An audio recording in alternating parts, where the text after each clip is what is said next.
Go, go, go.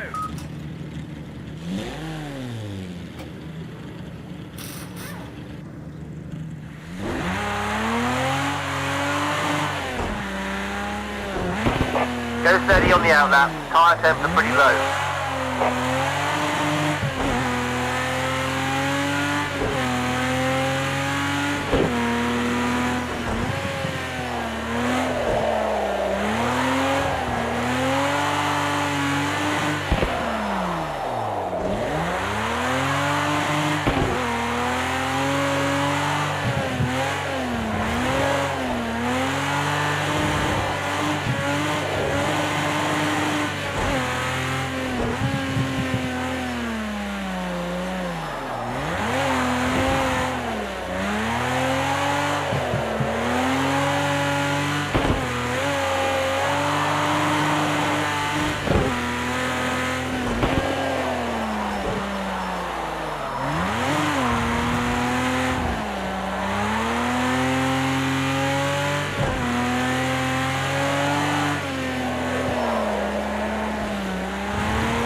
Yeah, be careful now, the tyres are just starting to overheat. Try and just be a bit more conservative with your driving style.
Okay, bud, take it easy on the outlap.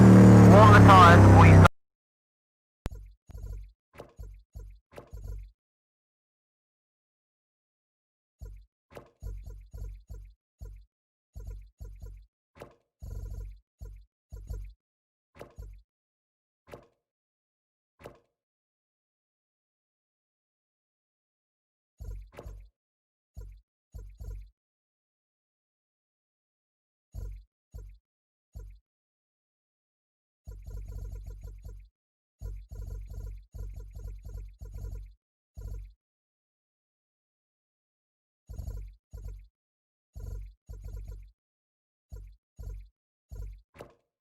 Start pushing hard.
Just starting to overheat, so try and cool them down for a few laps and then get back on it.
now we've actually started. Hello. This is the NonComp Drift Mod. It's just been updated today, and just giving it a little run through. Now, unfortunately, as you can see, I'm having some slight issues today. It's a bit warm, so my wheel is Taskmaster T300. It's hot enough that I've already put it into safe mode by overloading it, and so the force feedback isn't quite working properly. It is quite warm. I do forgive it, but you'll have to forgive me because the force feedback is not working perfectly. It's a bit of This is the Nissan 240Z. This is the V8 variant, in case you haven't guessed by the sound. It's got about 400 horsepower. I'll check the storage myself.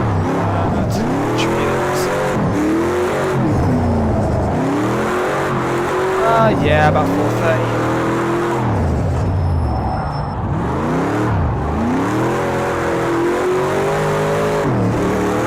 The thing about the V8 variant though is it doesn't have a filter. Understood, thank you. Right, let's turn that up. That down. Alright, let me know if that is better, guys. Thanks. I'm going to keep talking so that you can actually tell. So as I was saying, this is the Nissan 240. It's the V8 variant, about 430 brake horsepower, and no rev limiter. Also, not a fan of the handbrake, this car. It's quite twitchy on the handbrake compared to all the others. It can do it, but it really doesn't like being moved around a lot.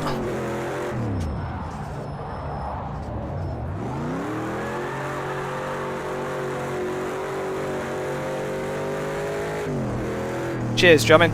Right, I'll keep it at that level then.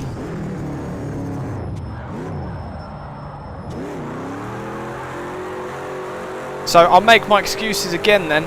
This is, we're quite warm at the moment. And as a result, I have already forced the wheel into safe mode. It's a T300 and it's overheating already. So the force feedback is not the best, which is why you've seen me floundering about like a fool in the earlier runs. And while I was about to nearly go off there, well, I'll blame the wheel for everything. I can't blame the wheel there, that was just me being rubbish.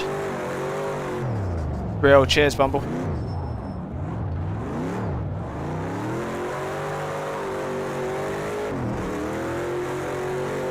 Right, we'll do one more lap and then we'll switch to the next car. So if you were watching earlier, we were using the normal 240 that's with the mod. It's got the inline 6 engine. It's about 300 horsepower on that one. But even though the power output is not that much lower than the V8, the torque curve is very, very different. So as a result, the V8 is just so much more versatile in what you can do with what gear and such. The downside of that being is that the V8 doesn't have a rev limiter. So you've got to shift around 7,000, otherwise you'll cause engine damage. So you'll see I'm repeatedly going slightly over because it just sounds so good. And I'll check in a sec, but we will probably have a little bit of engine damage. Just a little bit of engine damage. 19, not ideal.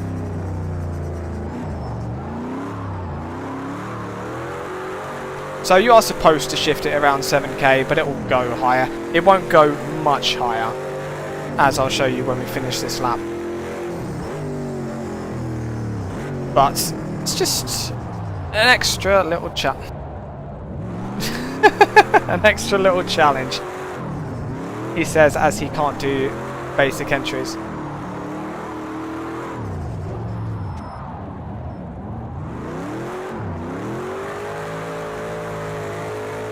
Right, that is our lap done. So I'll show you guys the damage. So as you can see, the rev limiter, bunny quotes goes all the way up to 9 grand. However, if you rev it there, you blow your engine. So don't do that. You need to shift between, well, below 7,000. Otherwise, you get this message. The engine's gone. It's all over. Sorry we couldn't do better today. I'm sorry too, Ben Collins. Right, on to the next car.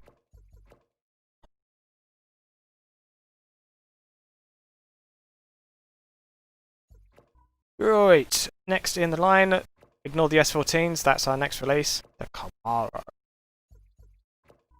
Now, what should we do with the Chimera? We did a bit of Elstrasslaven. I'm open to suggestions. We do have an open variant of Fiorano. If we... What? It's a bit of a big car for Rapuna.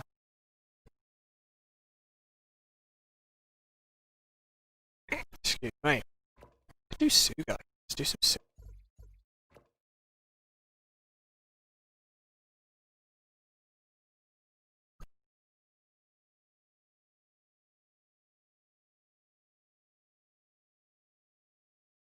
So the plan is to run through each of the cars. There are 11 cars in this mod. The plan is to run through each of them tonight. Hopefully not wreck my wheel any more than it is wrecked. Right. Tyres are good, brakes are good, handbrake good, weight balance good, gearing... Gearing looks a bit short. Let's give that a go. Diff. Interesting. I'm going to assume there was a reason I did it like that. And just hope. Right, off we go.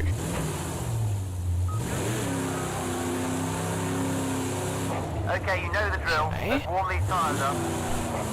So first is a little bit long. As a result of me making it like that. But we had a 1.0. Let me know if the voice is too quiet again, guys. We had a 1-to-1 fourth gear ratio on a 3.7 final. Now when we were looking at that on the Datsun, that gave me a max speed of like 120 maybe. So not ideal. Now that's not what we're dealing with now, but we are dealing with a 4-speed gearbox.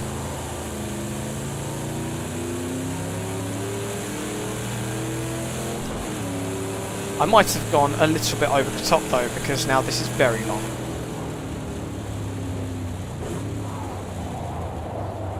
I'm about to outrate myself, there we go. Oh yeah, everything's a first gear corner now, whoopsie.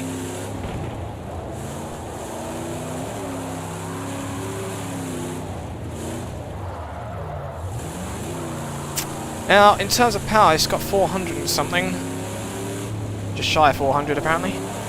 Let's see if we can do the long un. Oh, not quite. So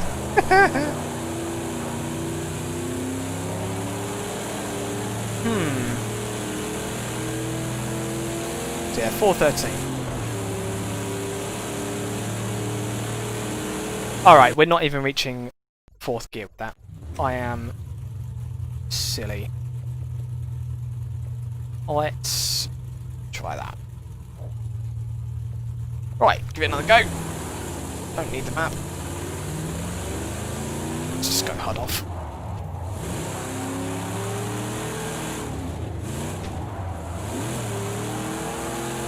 That feels much nicer in first.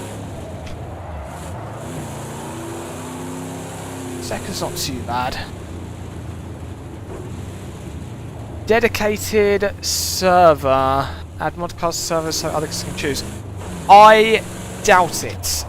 The reason being that whatever dedicated server framework you have is not going to have this in its list, well, as you know already. So peer-to-peer works absolutely fine. I've done loads of multiplayer sessions with this mod. It's as long as everyone else has it, it's fine. But dedicated servers, I'm not aware of anyone doing that. Sorry, buddy. I'm aware of other people having tried though, so I shall have a look around. If you're on the modding Discord, then... oh dear. wow. If you're on the modding Discord, then you can ask there, because Harry, who you might know as the guy who's made, well, he and I made the first Project Cars 1 mod ever. It was the Audi R8 LMS. He made everything else and I made the physics. So if you could chat with him, he has plans for dedicated servers with modding at some point. So he might be able to help you out. I cannot do this corner at all.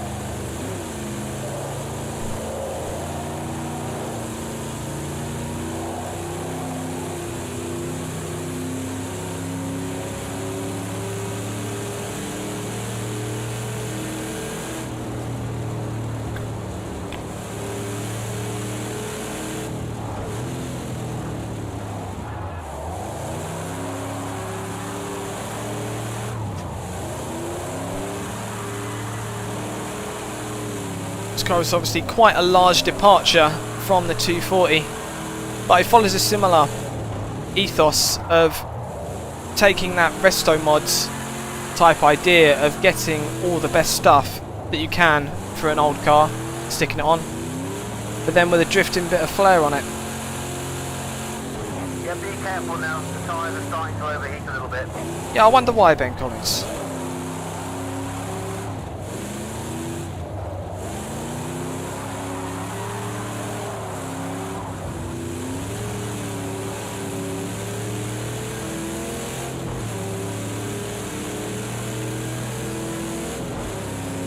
Gearing is much better now for this track. I didn't need to go full long.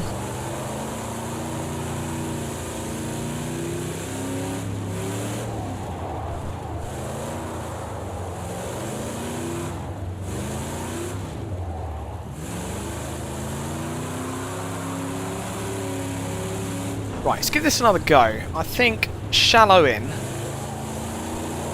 Not that shallow. Not that shallow. No, it just hasn't got the poke to then extend out onto this. Alright, one more lap and we'll move on. So this one does has you rev limiter, as you can hear. So you don't have to worry about that. It's only the Datsun V8 that you need to worry about that with.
Ah, wasn't too bad. Right, let's see what we got next. So that was a Chimera. It's the heaviest car that we got, and so it is the slowest to transition, but it's also not a modern suspension setup at all. So it is a bit tricky.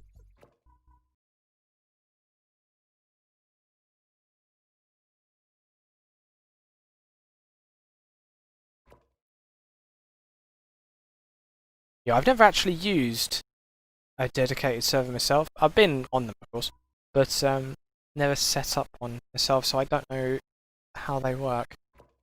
If it's not obvious, then I would guess it simply doesn't work.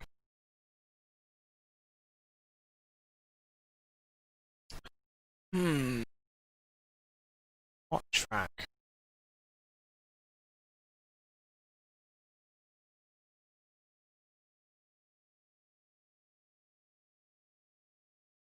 Oh, I haven't done Algarve in a while, but I don't think their Mitsubishi's quite got the power for that.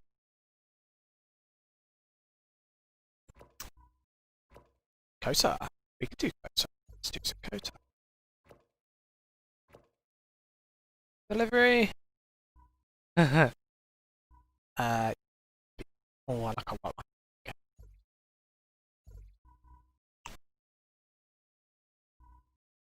And let's mix it up a bit. Dark enough touch. There. So now with the new update, if we do go rain, then we do all have the windscreen wipers and such working as well now. They did kind of work previously, they just weren't animated properly, whereas now they are.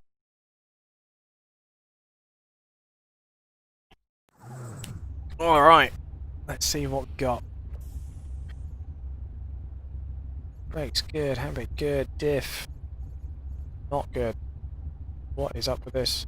No, that's the centre diff. I'm an idiot. There we go, spool. Sweet. Right, let's go.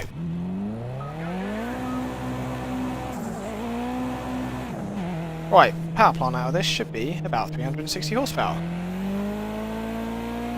Yep. No traction control, no stability control anymore. That's all off, well, disconnected by default and just completely disconnected. It's a daisy.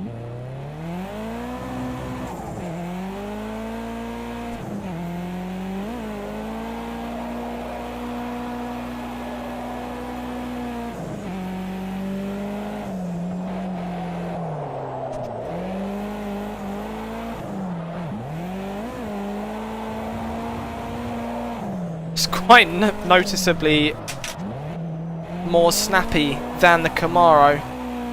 However, at the same time, it's still less snappy than a default road car, for example.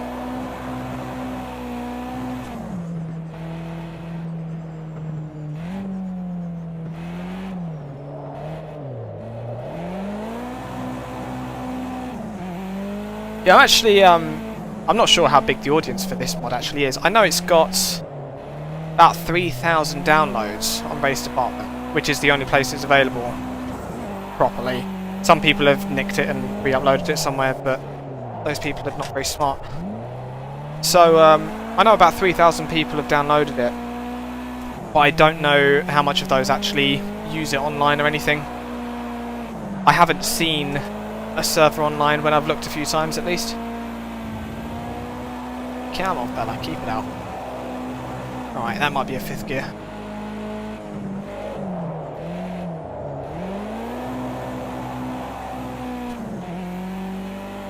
You may have been leaning on the tyres a little bit too hard. They're just starting to overheat, so try and cool them down for a few laps and then get back on it.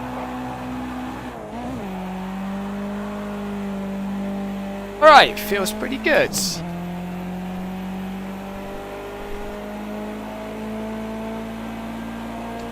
Right, let's chuck it. Oh yeah, that last one was absolutely a 5th gear corner if it can do that on 5th.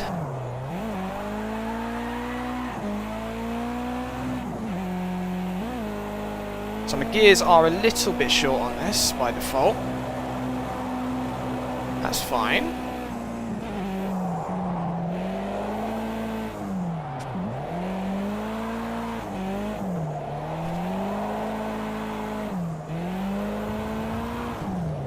Thankfully the turbo is not stock, and so lag-wise it's really quite easy to manage.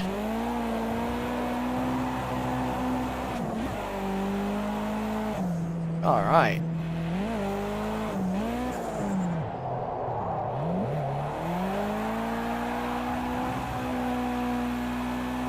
Very, very easy to control mid-slide, unlike the Chimera and the Datsun. Or Nissan. That's a 4th. That should not be a 4th, my gears are really short.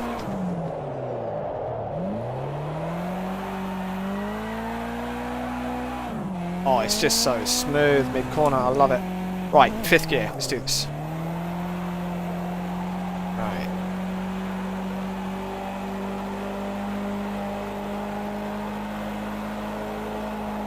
Very nice, just on the edge of 5th.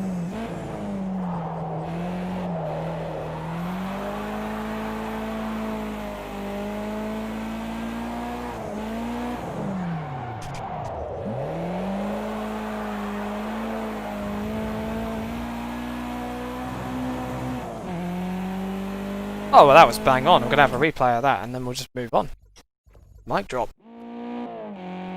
So the FQ360 is based on some of the conversions that people have done to the Mitsubishi 8, 9, whichever one this is. I can't remember all the different marks, I'm afraid. So it is still on the FQ360 power plant, which is what they usually get upgraded to anyway. And as you can see, it's rear-wheel drive. It's also lowered a bit, stiffened a bit, because it's not a rally car anymore, really. And so, real-life versions you can find of this. I mean, the easiest way of finding an FQ360 Mark Evo in rear-wheel drive is to Google Team Orange. They're very well known for rear-wheel drive conversions of these cars, Mitsubishis and Subarus.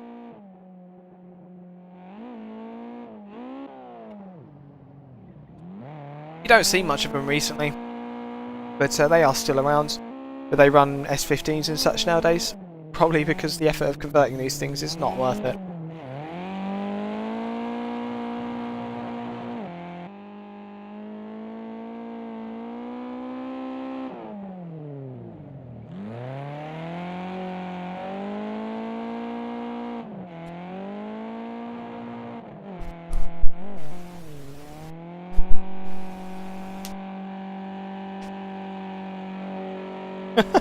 You can just hear the engine struggling, trying to keep the revs up. That was full throttle in 5th. Works out just nice.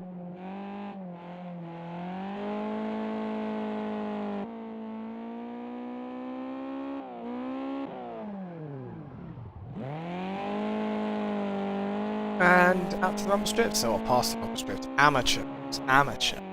Right, on to the next one.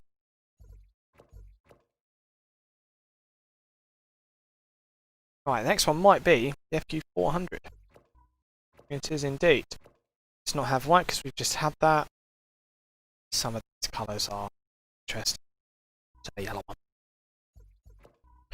And I feel like a smaller track. Maybe not that small, but let's give it a go.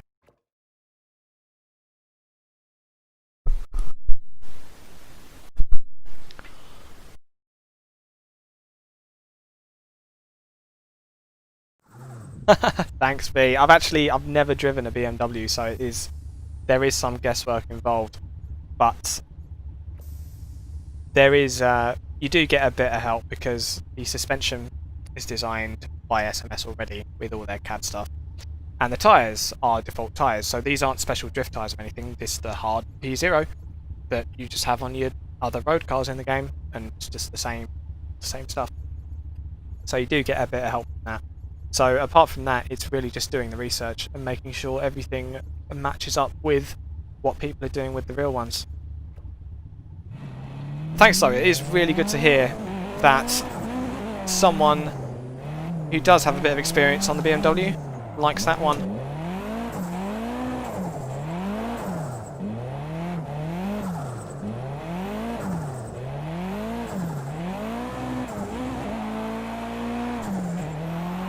I have been tempted to release, well I say release, make public a video that was taken of me drifting a couple months back now in a Caterham, but with this release coming up I didn't want to have my first release in a year be some amateur,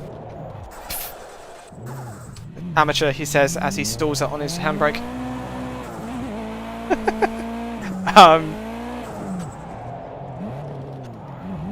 Amateur phone video of just sliding massive cones. I think I might make it public at some point now that this is getting uploaded.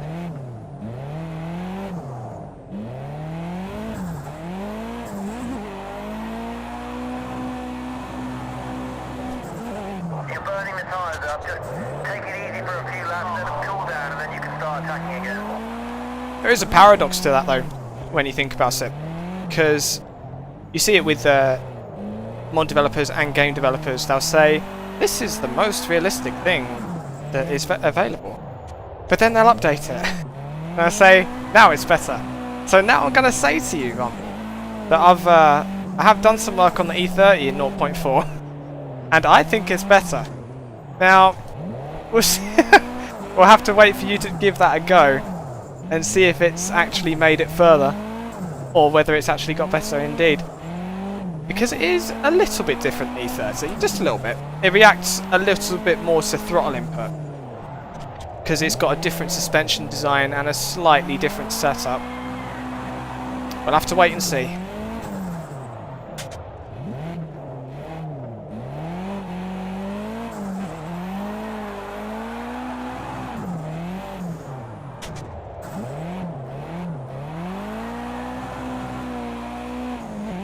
Little tidbit for you. So when I was part of testing for Project Cars 2 when it first came out, I thought I'd installed it again. There was a very short amount of time when kart tracks were not available in free practice, and so as a result they were not available for anything but the karts. Now I was livid, and I made this quite clear, and thankfully they were allowed back in, but it's one of those things that could have been. We could have never had kart tracks. I'm a real big fan of the kart tracks actually, because the drifting, they're just so relaxing. You never have to stop drifting, you just keep going round. Speaking of which, I don't think I've ever done this in reverse before. Let's give that a go.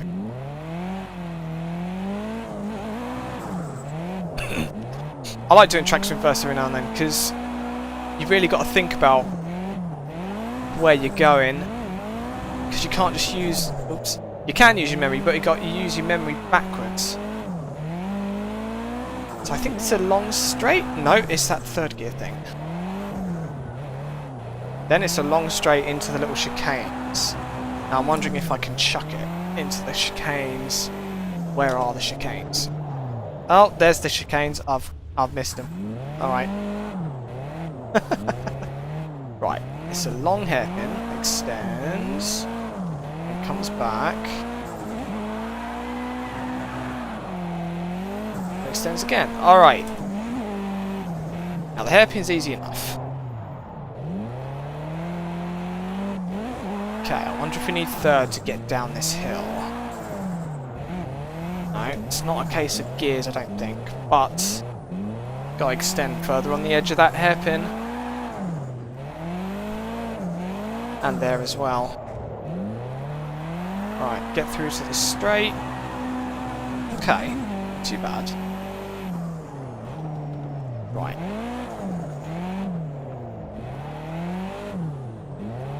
Okay, so we can probably do something with the entrance to that chicane, because there's quite a long run up that we can use. And it's an unsighted entrance, but it's actually not that narrow.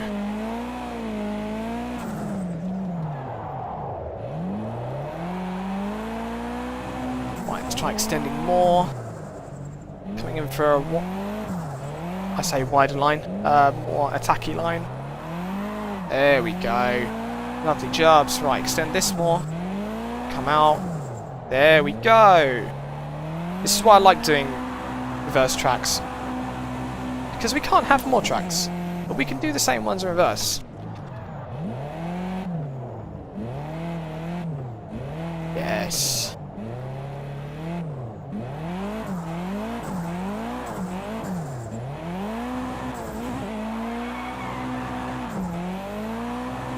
All right.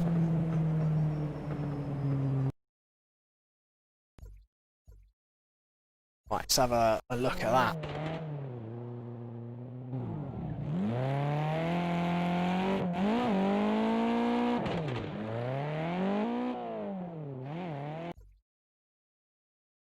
I will have a look at those Bumble. I've seen RC drifting before at like car shows and stuff. It's really interesting. Because I know there's a whole thing between four-wheel drive and rear-wheel drive when it comes to RC. It's like one's... But when you do four-wheel drive, there's like a difference between the speeds of the front wheels when driving on power? I'm not sure, I can't remember. It's very interesting though.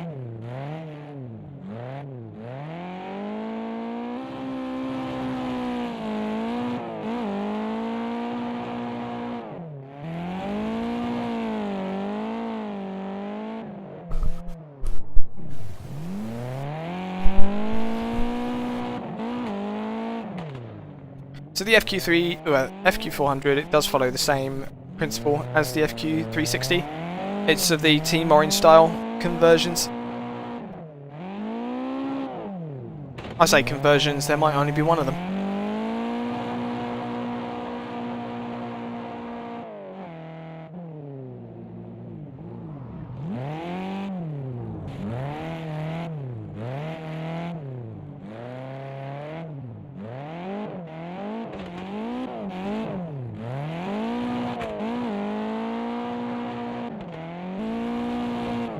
One thing I like about the kart circuits as well, often their replay cameras are set up to work first as well, which is very handy indeed. Right, next car is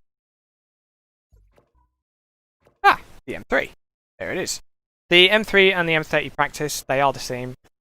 Forgot how to speak. Excuse me. The drift practice, I believe, does have slightly better cooling capability on account of it doesn't have a bonnet, so slightly better cooling. We'll go with the full one, the Matsuri livery, because I like that one. Now, Fiorano is a fun track for this car, because you can absolutely lob it. I just have to remember what Fiorano is called. Right, Pista Fiorano. Not at the night time. But yes, in colder and a bit of rain. That'll be interesting. Let's give that a go. So the M3 has about 200 brake horsepower. It's the same tyres as all the others. There is a low power variant actually, which uses winter tyres, because it's a common thing that winter tyres are used on low power cars because they don't wear out so much. They're cheaper. So this is the normal setup. We have the drift low power. You guys will have that too when you get 0.4.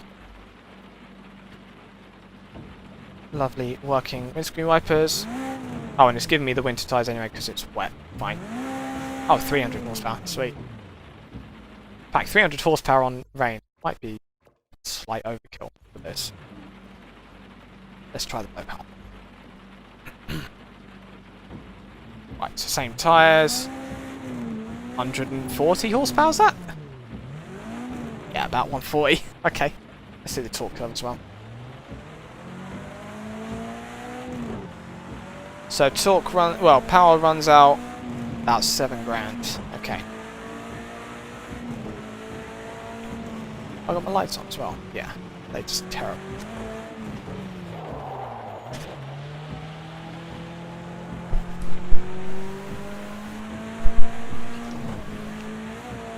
I am slightly regretting taking the low power one, but we'll see how it goes.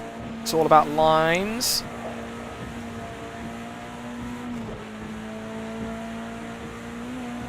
And occasionally just chucking it. I'm not going to get there. That's terrible.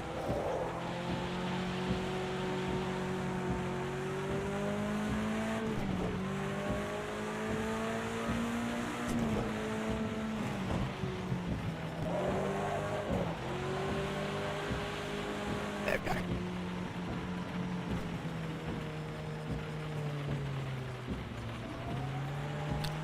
So you say forward drive, you go off throttle to get more angle. I assume you don't have differentials in those RC cars then, do you? Because it's all electric anyway. So on power, I assume it's uniform across all 4 wheels. Then off throttle, because it's electric again, it wouldn't be decelerating them at the same rate, because again, electric, so no differentials. Is that how that works?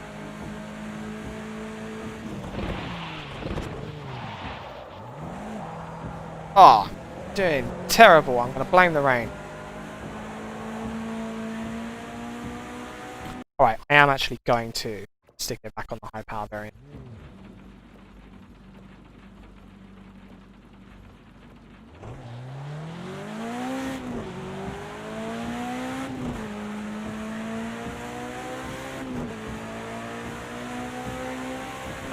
As you can hear, quite a big difference.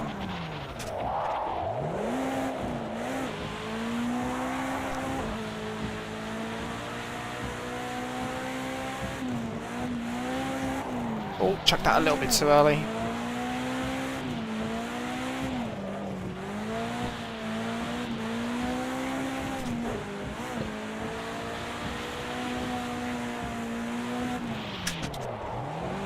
Oh, I got too much angle. Didn't manage it well enough on that transition. Right, I believe I can chuck this. Nope, too far, too far, too far. Let's have a look at the torque curve. So yeah, it just keeps climbing, doesn't it? Yeah, all the way up to about 320.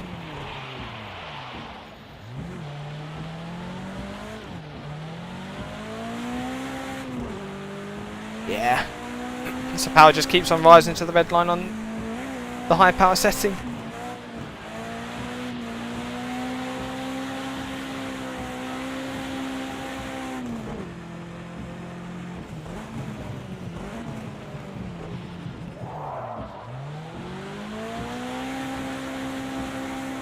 Probably could have done that in third, really. Would have extended better. Oh well.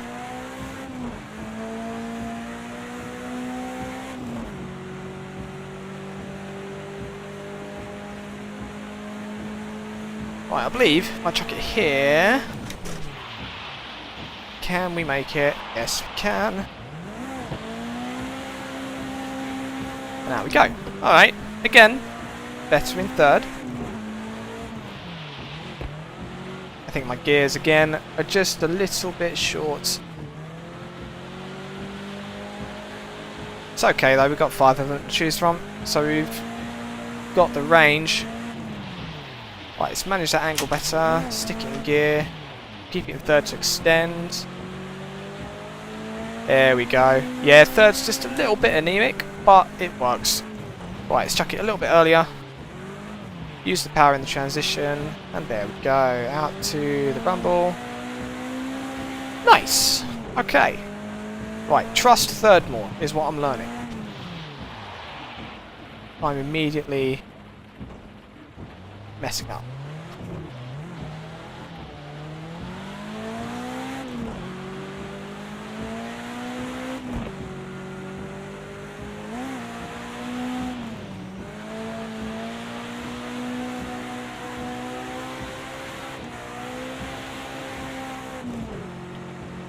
Okay, let's give third a go out this hairpin. I think I'm going to need a fair bit of clutch kicking. Yep, there it is. Single clutch kick, not too bad. Yeah, because the power curve is quite severe, I guess you'd say. There is quite a bit more power at the high revs or high range. Am I going to make that? Yes, I am. Third gear. No, I'm not. Alright. Because there is so much more power at the high end than the low end, clutch kicking in the BMW is very beneficial. It's not like a V8, for example, where you've just got a lot of power throughout. Come on. There we go.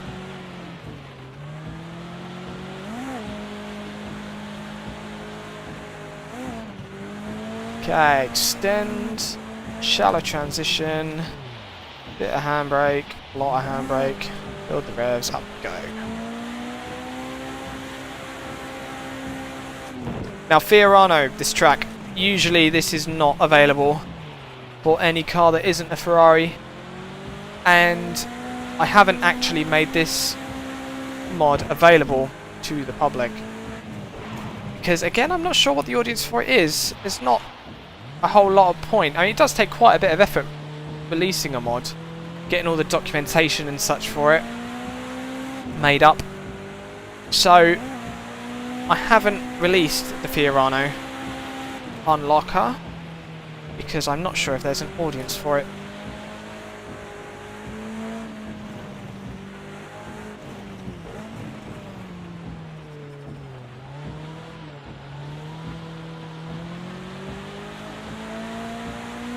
Ah, we're getting wetter. So third gear is really doing nicely now.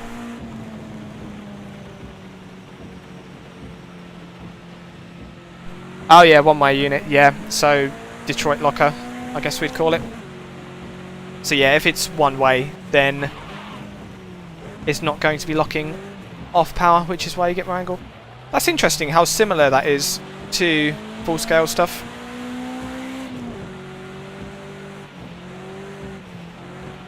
So if it does have differentials, where is the power coming from? Is it a single motor? Well, I say that actually. I'm assuming RC is in electric. It might be petrol. But I don't know. Is there a petrol drifting scene in RC?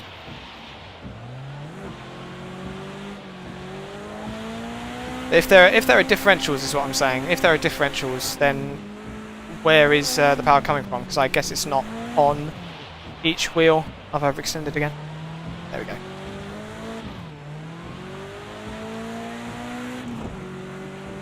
Right, let's do a bit of three motion. Get it out. Get it in. Third wasn't quite good enough for that, but we made it work. Nice.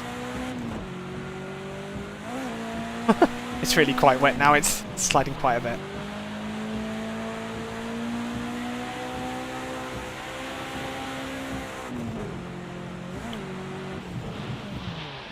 Oh, that was optimistic. I'm going to make it. Ah! Sloppy. We've got out to the edge. Not bad. Right, we'll do one more lap. Right, let's see if I can get this in correctly. He says he immediately gets it wrong. Nope, I'm actually just going to bail out of that.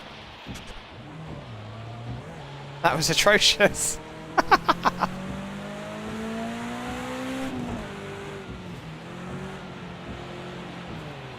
Ah!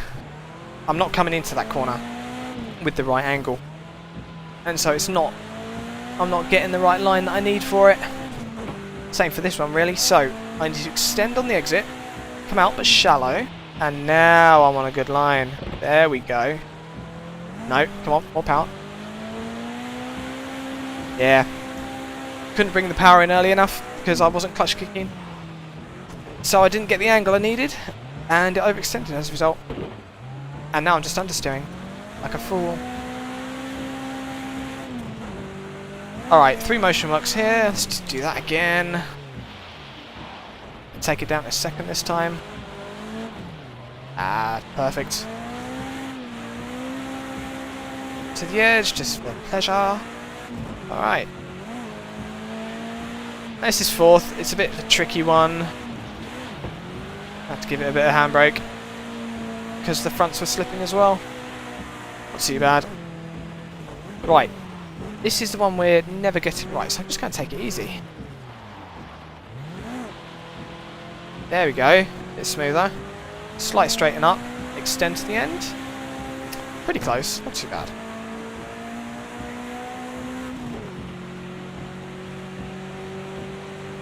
Alright, and that was the E30. Next up, I believe, is the 92.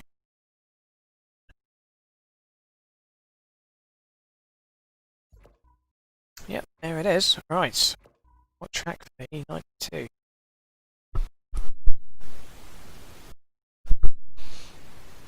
Actually, let's go back. We'll do the practice variants. Oh, nice white one again. On that ice track.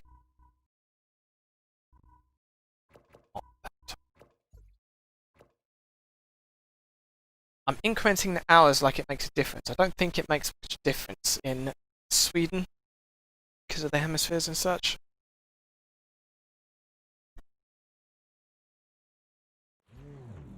Oh, that's alright. Right, automatic. Do not want automatic because it'll put you on the ice tyre. That ice tyre is terrible. Winter tyre. Right. Do you usually have the map on for this? Because I can't remember the ice tracks. And you really do need to know what's coming quite a long way before it actually gets to you.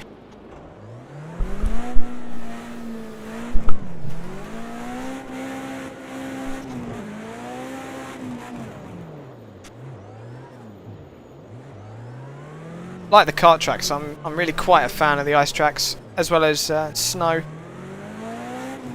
But it's just very unfortunate that the ice tyre is really just not very good. It's very snappy. Like, why have you got a snappy tyre for ice driving? That's the exact opposite of what you want. But the winter tyre, thankfully, is lovely and controllable.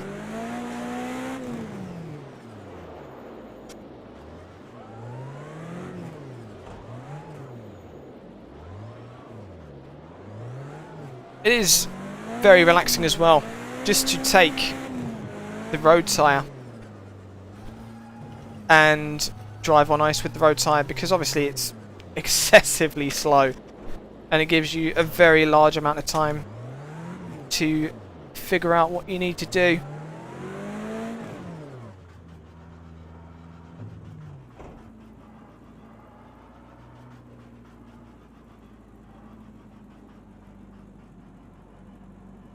Okay, so it's a single, oops, reading and drifting, a single electric engine. Interesting. I had a feeling petrol wouldn't be ideal, especially since I've never seen it before. I'm guessing there was a reason.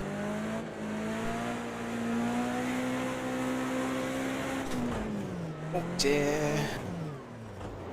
Oh, I'm gonna go off. I don't want to go off. Hey.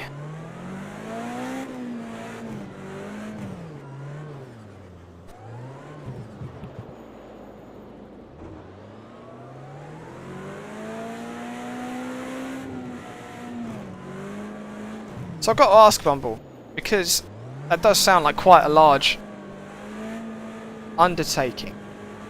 Are all of those things built by the drivers these days, or are there companies building them in that way and then selling them as a unit?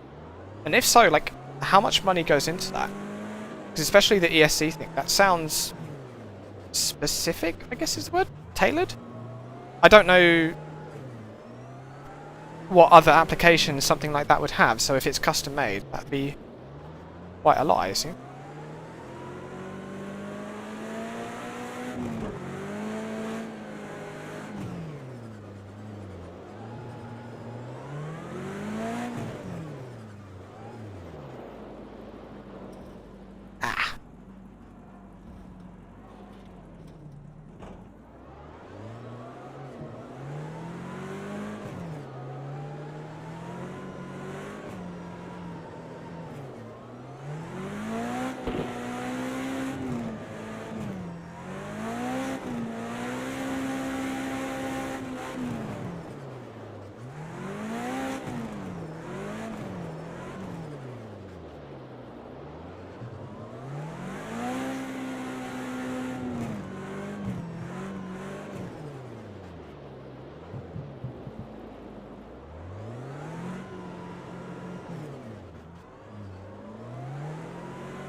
Something I forgot to mention actually, for ice driving with just standard road tyres, also very good for gamepad.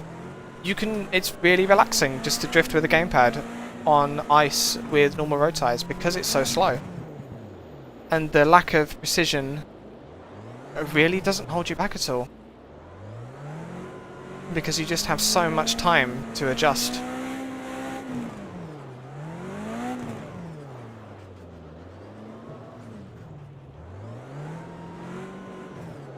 Daisy.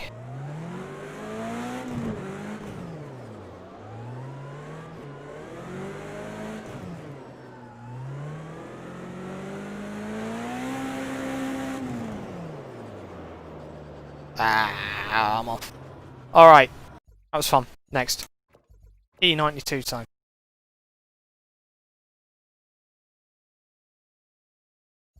How long have I been streaming now? 2:25? That can't be right. Oh, 2:25 since I started streaming, not since I started the stream. So yeah, hour and a bit. Righto. We'll be well okay for doing each car today then. That'll not be a problem. Now, the M3 likes bigger tracks. Let's give Algarve a go.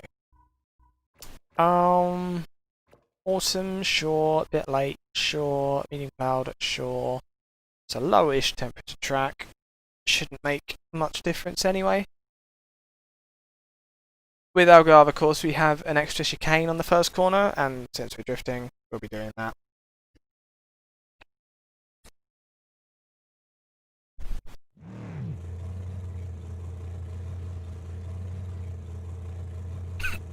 Okay, ready to drift RC cars. I haven't looked into it. How much do they run for then? How much do they cost?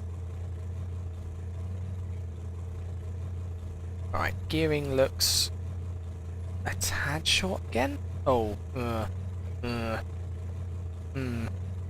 Okay, well there's nothing ultra short on this track, so we'll just give that a go. Not a spool on this either. Alright. Alright, let's give it a go, see what it does. Assume we're on the road tyres already. Yes we are, alright.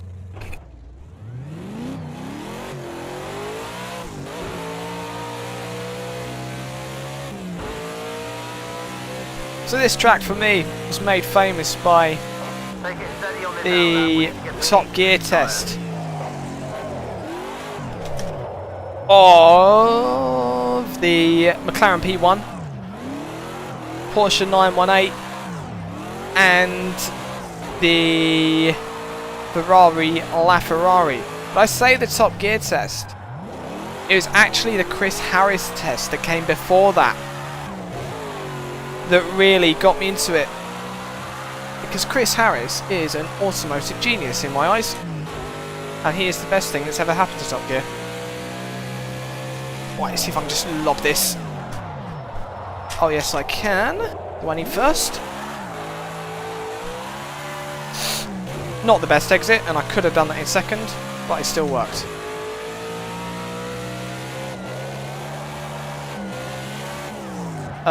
No, that was not correct at all.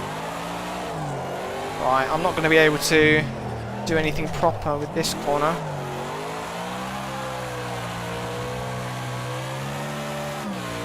You may have been leaning on the tyres a little bit. Wonder if I could do this fourth uphill. Not quite. Oh, this is that decreasing radius bit. I like this bit. Right, let's see if I can do this. Am I going to go off? Yes and no. Alright.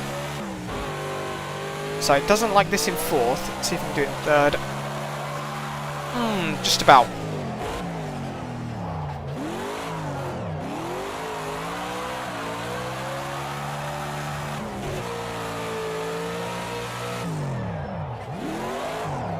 So this might be the most powerful car in the pack. Let's have a look. 400 and about 510.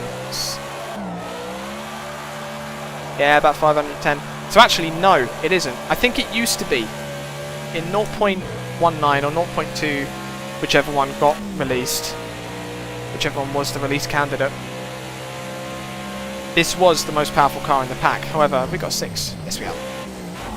However, now Skyline has had a turbo upgrade that was way too hard, but it worked. Oi. But now the Skyline's had a turbo upgrade and it will do 600, so that is the most powerful car in the pack now. But this does have the most usable power plant in terms of torque range, power range, and of course it has a rev limiter. Right, let's chuck it. Here we go. Here we go, here we go. Alright, out to the apex. Very nice, very nice, very nice. Bring it in. Brought it in a bit too late, but we were running a bit high on angle. Not too bad, not too bad. €400, ready drifts. Oh, super. Okay, that's not too bad. Of course, hobbies, you know, they're expensive. But that's not too bad at all. I'm not surprised at all that a comp car is so much more expensive than a hobby level. That's just the way it is, really, isn't it? Regardless of what you're doing. Can I open this up in third? Oh, I can. Oh, that torque curve. So nice. Love it.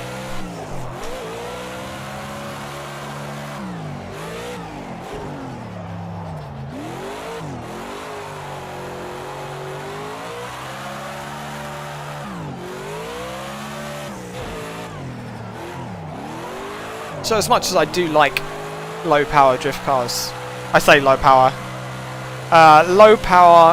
in the broader sense, not of the less than 900 that the default Mustangs come with and such. I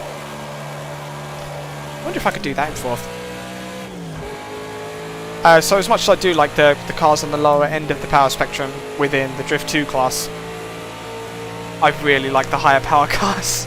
I can't stop myself, they're so good. Right, shift lock in, flick out, bit of brakes to get the front end in, and in we go.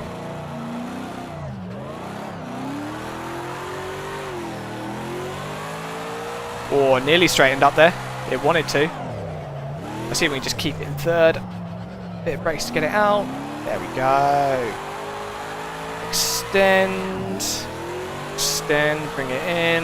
Ah, I'm not going to make the exit. Yeah, not quite. I got close. Not too bad. Let's see if we can do the hairpin properly. Oh, it looks good. It looks really good. Bit of brake, bit of brake, bit of brake. Ah, a bit late on the power. I needed to brake more, but I didn't want to brake more because that would have increased my angle. Still pretty good though. I wouldn't have been able to do that in the 240, put it like that.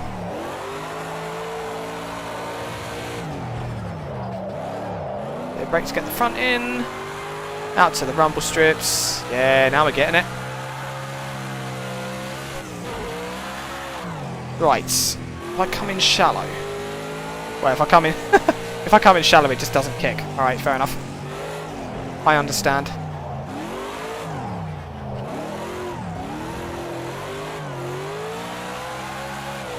Okay, what if I come in shallow in third? Not too bad. Still can't reach. I'm not sure I'll be able to without lowering the grip, either through tyres or some other method.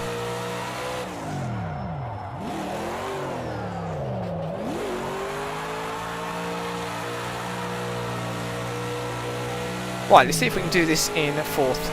And we'll do one more lap and we'll move on to the next one. Oh, we can do this in fourth. We can absolutely do this in fourth. I'm gonna nail it. Oh, he says as he goes over. Alright. Oh dear. Oh dearie me. I saw that coming. How bad's the damage?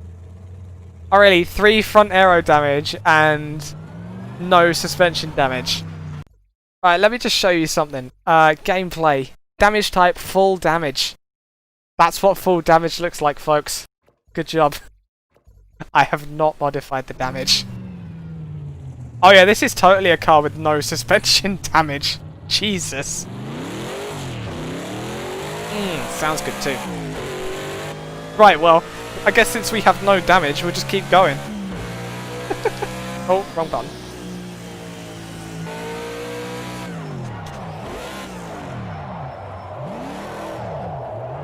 Oopsie.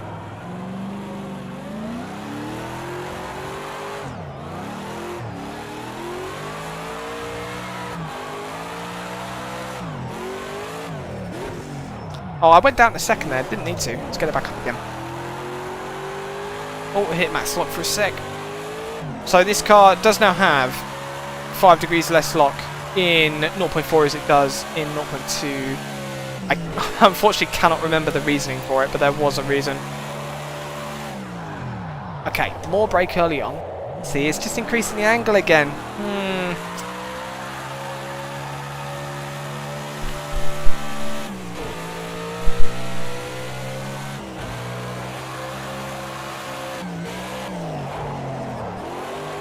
More brake. Yeah. More brake, there we go.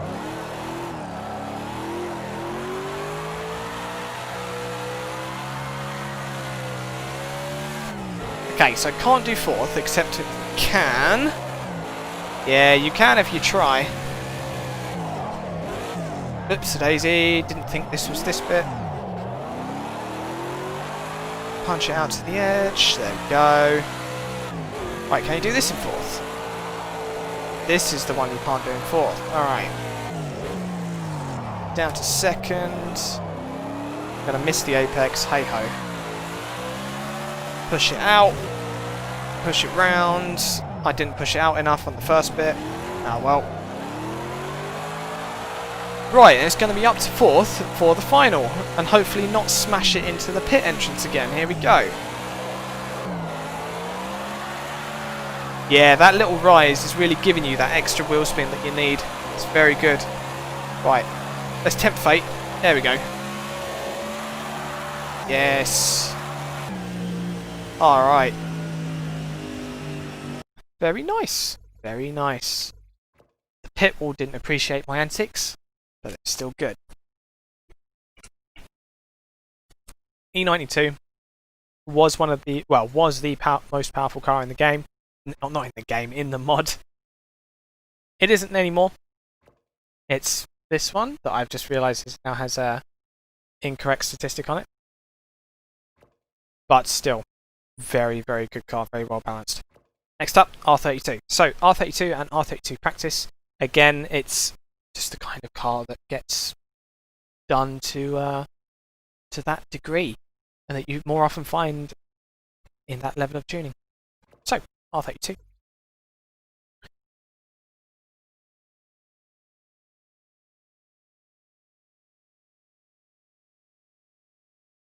Yeah, I've heard the same thing about if you can drift low power, you can drift everything. I do understand it, because once you... I'll explain it in game, actually. What? Bathurst? I guess we've got to try Bathurst for something, haven't we? Trouble is, it's just that long straight, it's just so boring.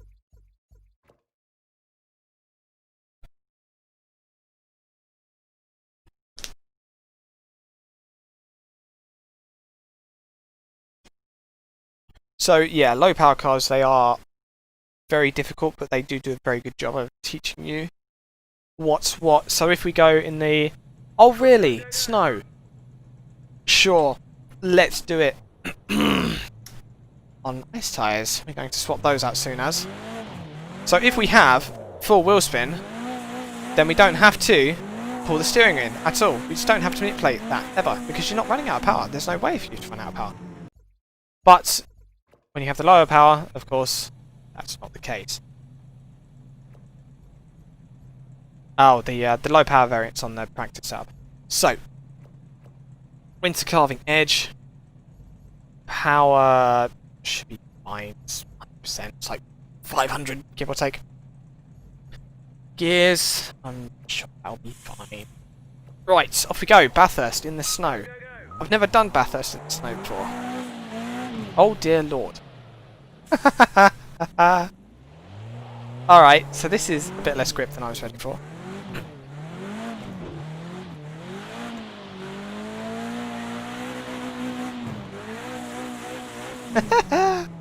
Alright. This will be fun. Standard drill, cold tyres, just go steady. Yeah? Cold tyres? Cold everything. What are you on about?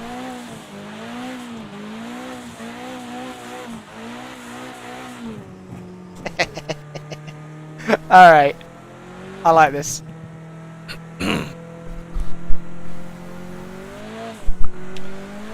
Oh, there's, funnily enough, not a lot of traction in the snow.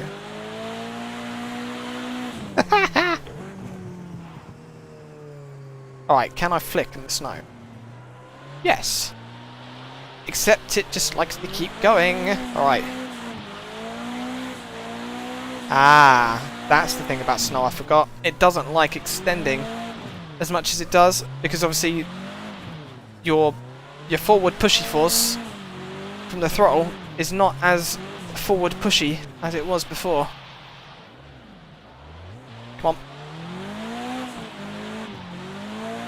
As you might have guessed already, the R32 is the most laggy when it comes to the turbo. In terms of all the cars in the pack, this is the one with the most unresponsive turbo. It's not critically unresponsive. It's not like the Group 5 cars, for example, with the Zack Speed Capris and all the rest of it. I've hit the wall. Oh dear, I've hit another wall. I'm going to have to take it slow.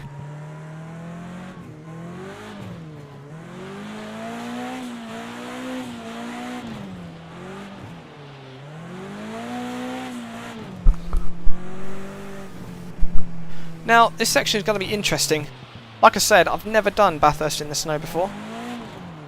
So I'm just going to take it nice and slow though, because that windy bit up top, I hit 2 walls on that. Because I wasn't getting the traction level right.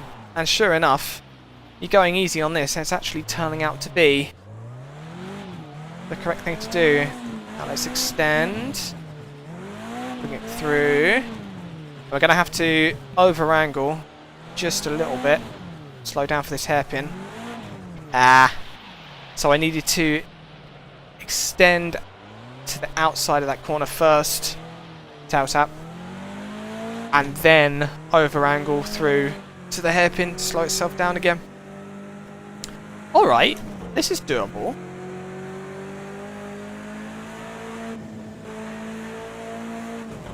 Right, we've got 5. We've got 6 gears? No. Okay, we'll stick in fit.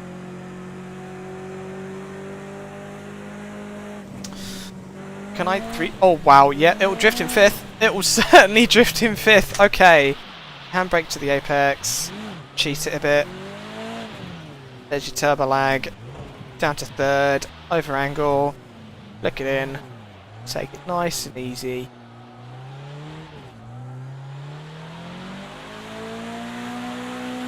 Oh, I love the snow in this game. It's unfortunate that really snow's not that popular in motorsport. I mean, you've got Trophy Andros, but you can't...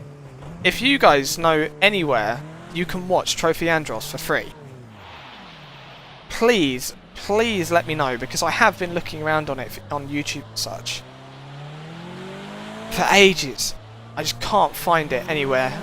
Here in the UK, we used to have a channel called Motors TV, and that used to show Trophy Andros occasionally, but I don't watch TV anymore, so I don't even know if it's still showing on there. I'm inclined to doubt it.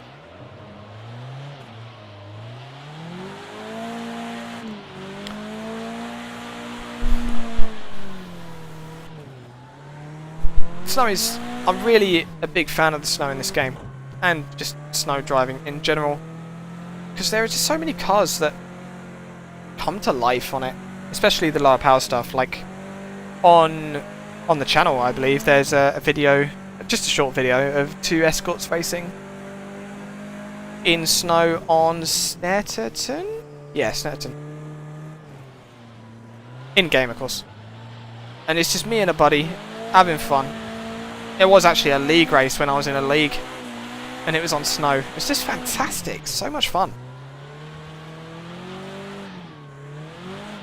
When you make car control such a fundamental aspect of whatever you're doing, like for example drifting or racing in the snow, I just find it so much more attractive as something to watch.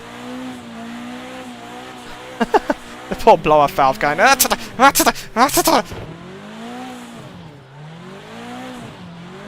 I'm not going to drive like a pillock this time. I'm going to get it right. No walls. Here we go. Flicky out. Flicky in. I'm going to have to do that again, aren't I? Yes, I am. Alrighto. Let's do it without hitting a wall this time. Oh, have I extended enough to get this line right? I'm not sure that I have, especially when I just over-angled. But we made it work. Nice. Now can I do that without coming off the track on the other side? Yes I can. Right. Little bit of mangy through. Just got to cheat the handbrake. I didn't get the apex right. It's fine. Keep it second. Keep it slick. Keep it slow. Another little bit of handbrake because I got the apex wrong. There we go.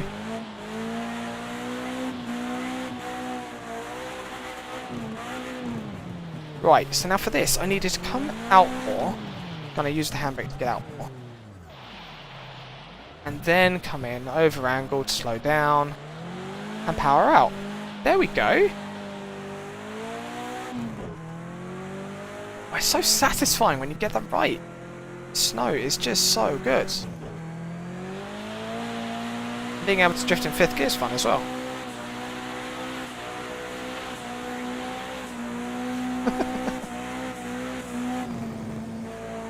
Right, have we got engine damage by any chance? Oh, 2 engine damage, I'm sorry.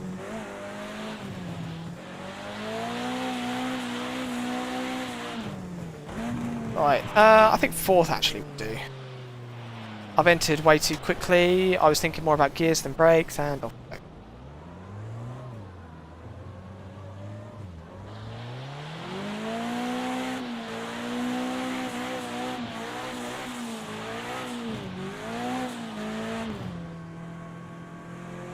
Right, we'll do one more lap and then we'll move on. The next one will be the R34.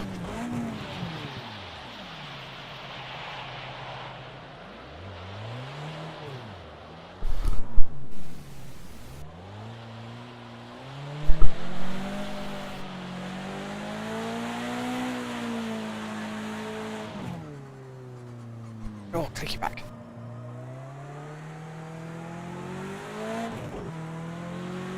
Wonder if I can bring it in from here. Yep.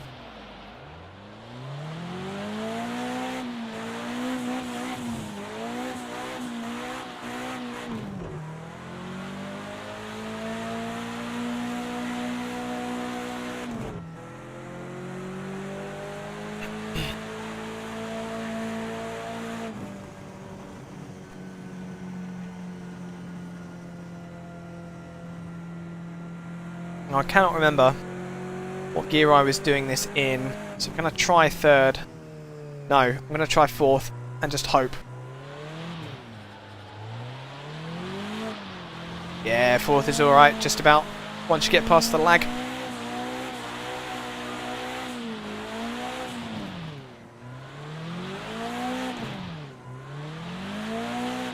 Now, can I? No. I was trying to cheat off the handbrake, trying to extend the apex like that.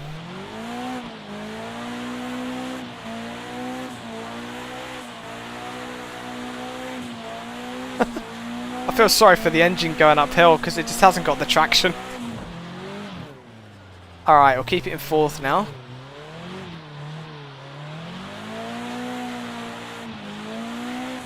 Oh, not sure about that. It's fine-ish. Yeah, I'm going to have to flick out and flick in anyway. There we go. Quite a bit of angle, but I think we'll be able to make that work. Yeah, I'm going to have to decelerate off the apex like that. Yeah, not a great line. Right, down to 3rd. Keep the rear out. Down to 2nd. Handbrake to keep the rear out. Okay, now we're looking good. See if I can stay off the handbrake until the end. Oh boy. Okay, softly, softly, softly, softly, softly, softly. Tap the rear. A bit of 2-foot braking. Left foot braking rather. Let's stay off the handbrake. I'm going to... No, I'm on the handbrake. Damn it. Yep. So I didn't get the angle right coming into the hairpin. So it didn't work out for me.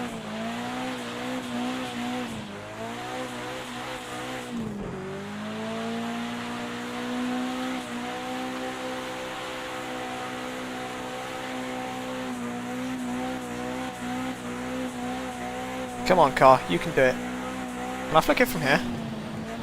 Oh, God. Oh, I'm scared. Thank you, car. Down to fourth. Bit of handbrake. Bit more handbrake. I've missed the corner. I've missed the corner by a mile. I'm just going to keep going. Power prevails. There we go. You didn't see anything. It's all snow anyway.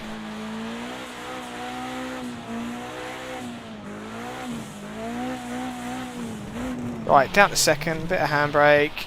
Bit of front brake to keep the front end in. Over angled just a bit. Yeah, didn't have enough brake. Well, didn't have enough traction to brake anyway. Right.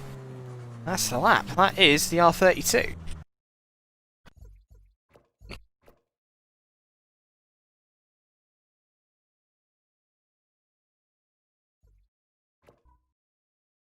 So, minor thing you might notice. In the thumbnail, the practice variant has a wing on it. In the game, it does not. It's just part of the update, and I didn't retake all the thumbnails, just because of the version without the wing.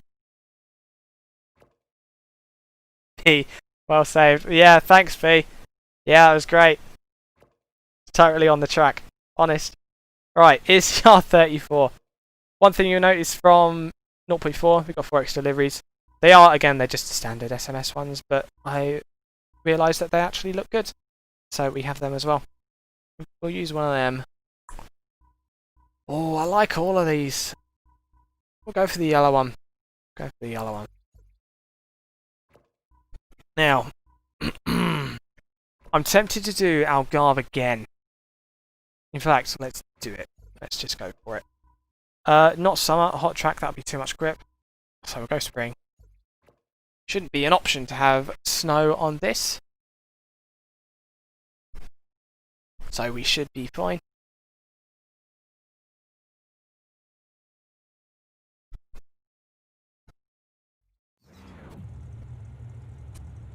Alright. Last time I was driving this, I was on ice tyres. We're not anymore, so that's fine. Brakes, good. Handbrake, good. Gears look good. Diff, good. Yep. Fine. Alright, just make sure we haven't got stability or traction. We're all good. Right, let's go.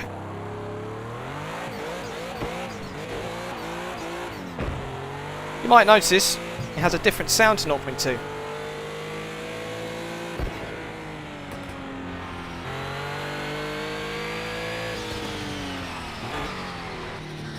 Sounds a bit better, I reckon.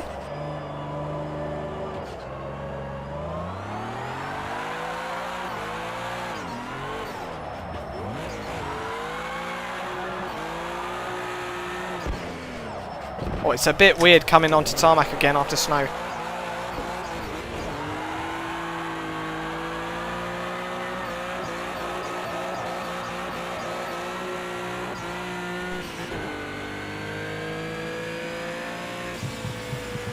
Yeah, 34 does look really, really sharp.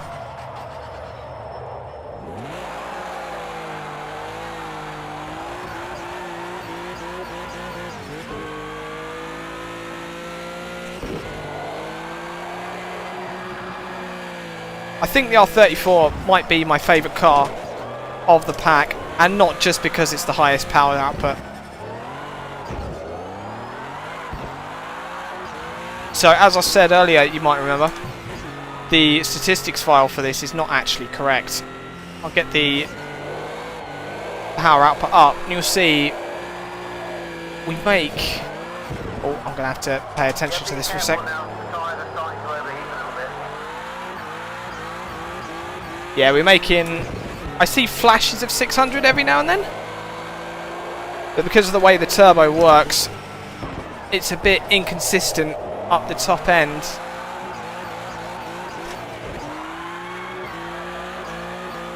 So yeah, we've got about 570 in general. But yeah, you just see flashes of 600 when it's making its way through the rev range. Right, this should be able to do this corner in fourth, no problem.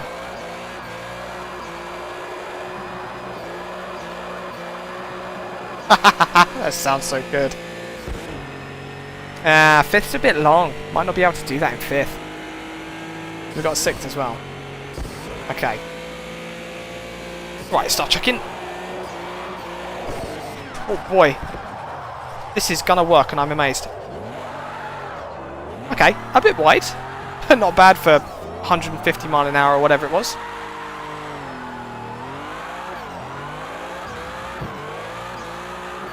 Only issue is, of course, that it does have its downsides. The main one for this being that because it likes being in the high revs so much, it does overheat quite quickly. So at the moment we're 230 and yeah, we're starting to get engine damage already. Not going to stop us, of course, because we didn't pay for the car. So if we do start noticing issues, we'll just return to the pits and get a new one. But that is the one major downside of this, is that you will knacker the engine out quite quickly.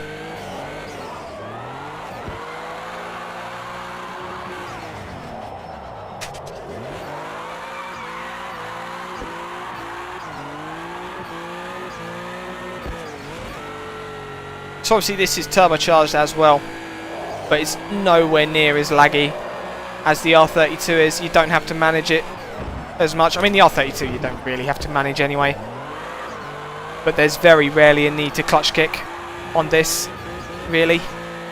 Whereas on the R32 you can find yourself outside of the range every now and then and have to clutch kick it back in.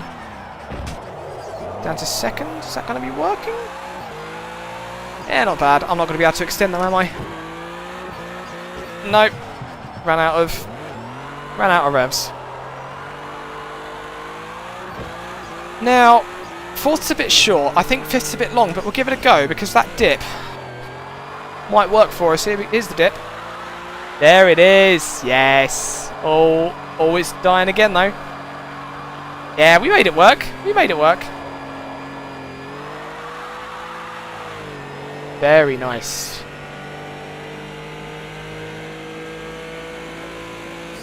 Right, 140, that'll do. Oh, I've come in at the wrong angle. Let's see if I can just curve it round. There it is.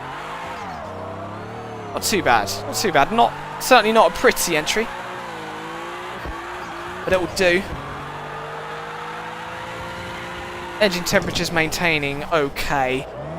Around 230, so we'll just keep doing what we're doing. I put you up to fourth here. Can you do that? Oh, you can. Oh, it's good. Yum. Right. Now for the hairpin. Not the best handbrake.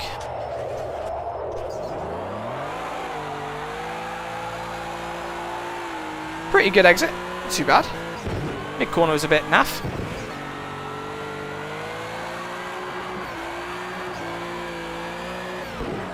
Handbrake to cheat the apex, there it is. Extend through to the next one because it's got ridiculously high power and doesn't need to transition through it.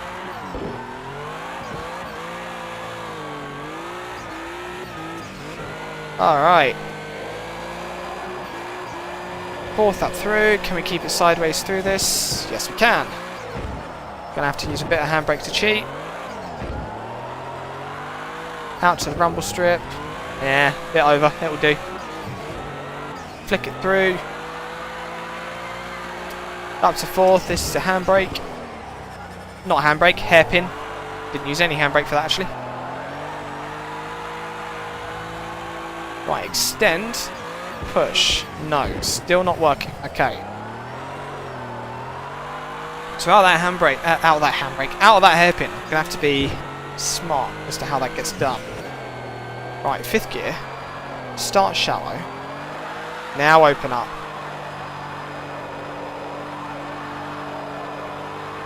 Okay, it's on the limit of what it can do, but it can do it.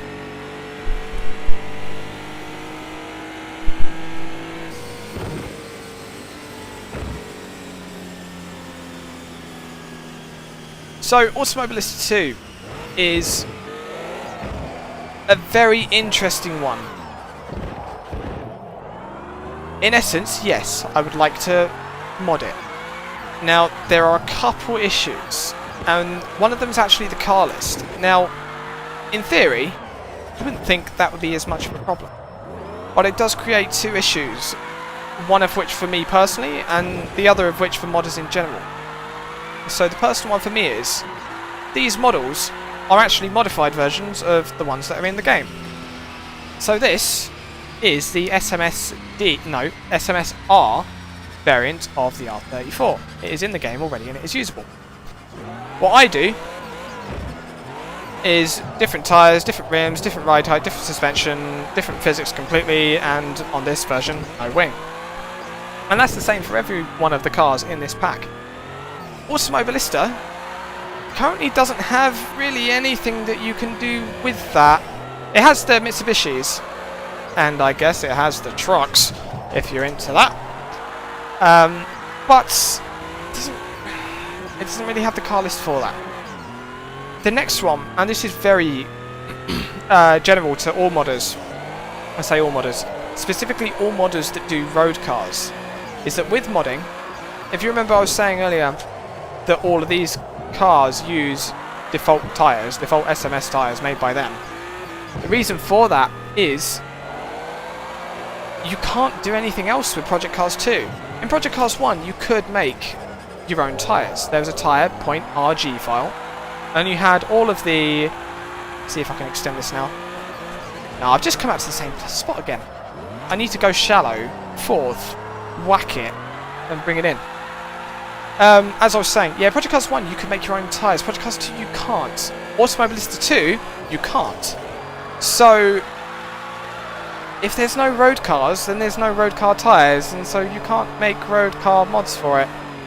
And that's where that becomes unfortunate. I have tried it a little bit, like a little while ago now, so I'm not on the latest physics or anything. And yeah, it does look pretty good. But it's going to be a while before I get properly delved into it. Hey Wanderer! I'm actually making an S14 at the moment. I'll have a quick go at that after this R34.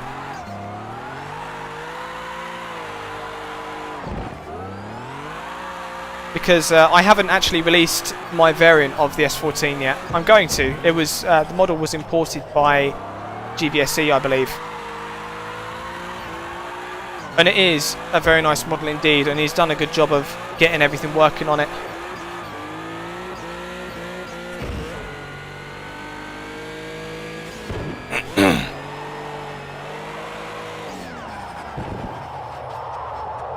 I mean, time will tell with Automobilista 2. I mean, there's a chance they'll do something regarding allowing more modding. I mean, just the possibility of making our own tyres for it, having access to the tyre.rg file, again, would be a very big deal. Can I make this corner with cheating the handbrake? Yes, I can. Yeah, allowing access to the tyre.rg file again would go a very long way to allowing a modding community. It would not affect me that much. I still wouldn't be that into it because there wouldn't be much for me to work with. But yeah, I mean, it's a very good game. I love the Caterhams. I'm a big Caterham fan, so having the 4, I think, Caterhams it's got, Super Light, Super Sport, Academy and 620, that's really cool to me. I think it's slightly unfortunate that the 620 doesn't have... Oh, that was a good flick. That was a really good flick. God damn. Right. 4th. Alright, that was clunky as hell, but we made it work. 2nd to 4th, box change. Yeah, I love the Caterhams. I think it's slightly unfortunate that the 620 doesn't have crappy road tyres available to it, because, you know, this is 620, right? It's supposed to be for just larking about. I mean, it's a Caterham, right? So they're supposed to be for just larking about. But, yeah, it's slightly unfortunate you don't have crappy road tyres for it, but Automobilista is a racing game. It's not really a larky-bouty game. So, I get it. I think it's just slightly unfortunate because I'm not really a... Oh dear. This might sound a bit strange, but I'm not really a racing game fan. I'm fully aware of how strange that sounds. Let's check our temperature. 230. Cool, we're just hovering around 230. This will work.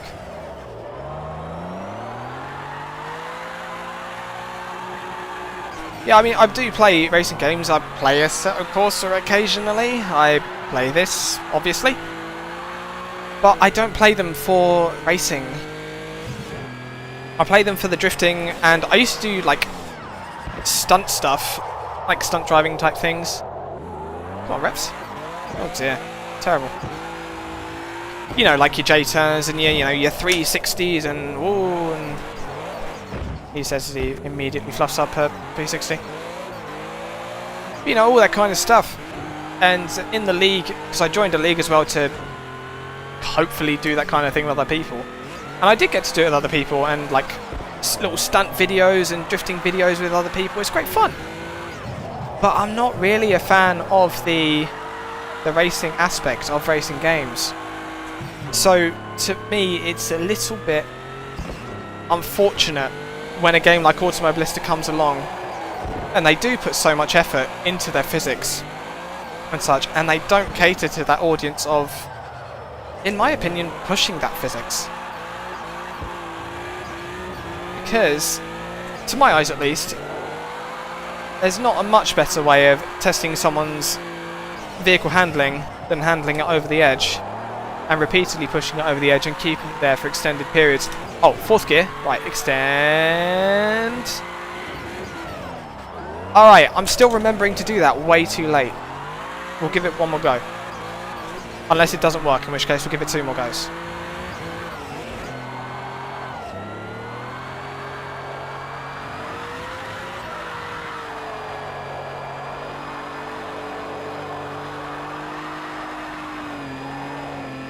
Right, let's stick it at 6. Let it cool down to touch. Yeah, we are a bit hot now. Right, let's see how far we can chuck it in. This will do.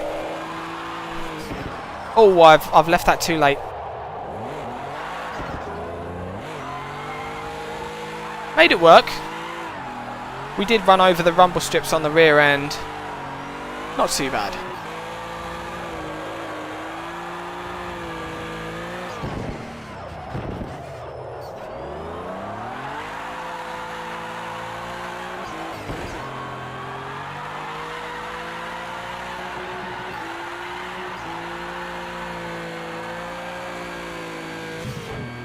Alright, that's 3 motion. 1, 2. Oh dear, terrible.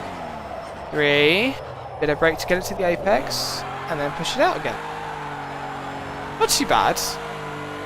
Certainly didn't make use of the track on the left and right side, but hey ho. Right, cut in for the line. I'm going to have to cheat it again. There we go.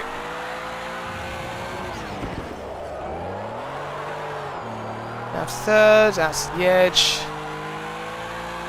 Not too bad. I'm probably overheating.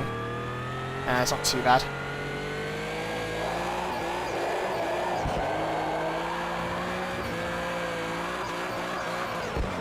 Oh dearie me. I'm getting old, you see. Right, this is the hairpin. I'm going to remember this time. Right, I'm just going to keep it in 4th. I'm just going to keep it in 4th.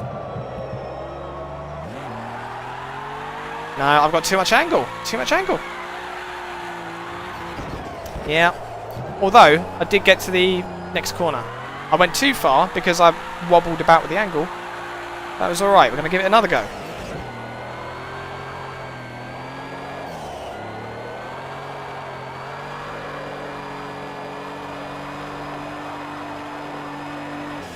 Alright, so the engine cool down.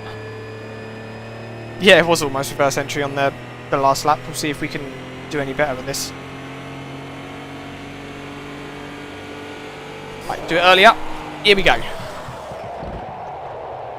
Okay, am I... That was atrocious. I didn't even get close.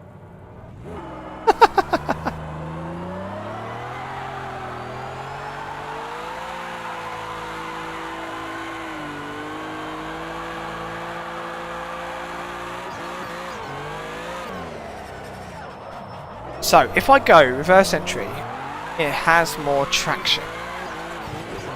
So, there's a hair... Yes, a hairpin, not a handbrake. Oh my god, why am I getting those mixed up today? Right, let's see if I can come in later and now. Give it tons of angle.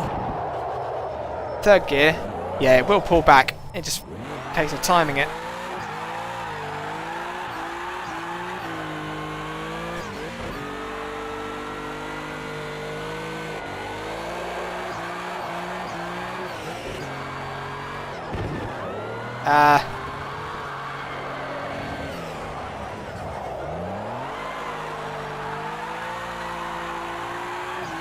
So next up is the decreasing radius. We'll see if we can get that without having to cheat it. So that means come out, come in.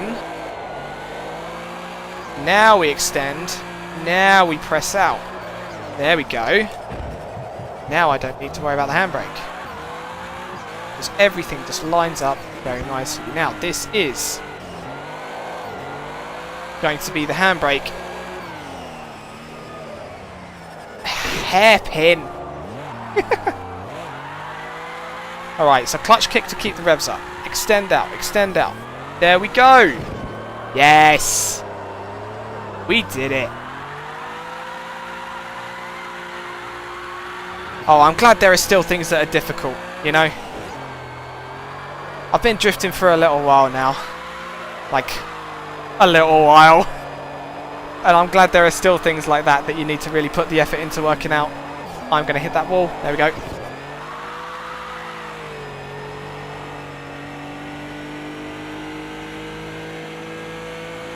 Right, see if I can get this. So, here. There. Okay. Hey. Not quite reverse entry, but still pretty good. And pretty good precision as well. I mean, the entrance was a little bit shallow. Not too bad. Just like that exit was also a little bit shallow, and I don't think I'm going to be able to make the exit. Oh, actually, I'm alright. Right, let's see if we can lob it. 1, 2. Alright, good left and right. Got the reverse. So, I pulled in just a touch too much when given the throttle. The throttle was on at the correct time, but I pulled in a bit too much. Are we on? Oh, tyres are low, engine's low. Yeah, we'll call this the last lap. Tyres are low, engine's high, I should say.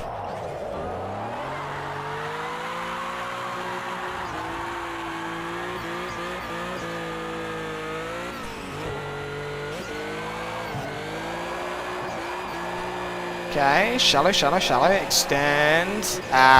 Shallow on the angle. Too shallow on the angle. Not quite shallow enough on the line. Too shallow on the angle. Right, here's the hairpin again. So, we've learned now that the trick is to keep it in fourth and clutch kick it.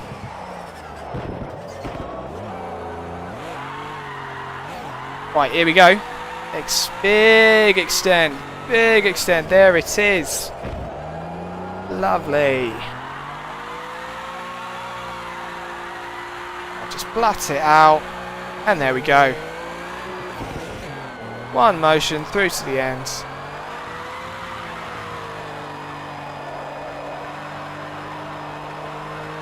And there it is. That is the R34. Yes, it is. Best car in the mod, in my opinion. Love it. We'll have a replay out. How much does that give us? Right. So this is the first time we get it right.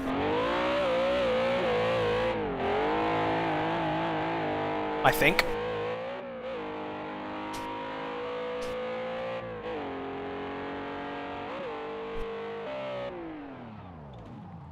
Alright, it's a good angle. Yeah, I'm pulling in the front wheels way too much there. Is that the first time I did that? Because that was the same error that I just made, I think. Might be over a 2-minute lap then.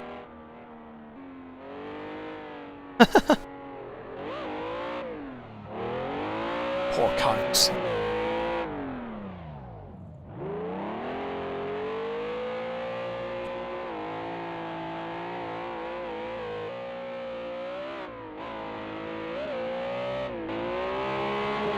Not quite out to the rumble strip, but oh, that was when it was just too shallow in general.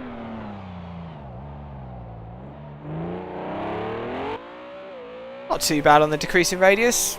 Again, a bit shallow on the line. Not too bad.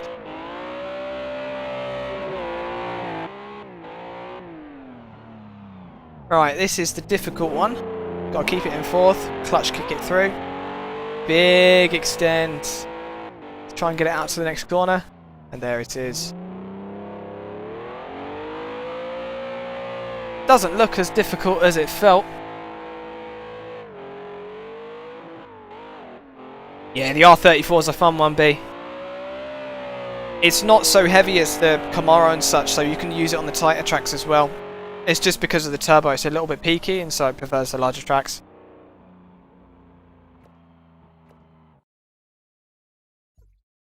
Alright. So, we're now going to give... That is the NonComp Drift Mod. Those 11 cars there. Now we're going to try the S14 as well. The S14 is not out with the NonComp Drift Mod yet, but it is going to be released. It's not going to be released on Race Department. The reason for that is that it is an import from another game, and Race Department doesn't like that. Understandably so. So, we're going to give this a go on... Let's do Dubai Kart Drone. It's always a fun one. So this S14, otherwise known as the 200SX, it's a very popular domestic car.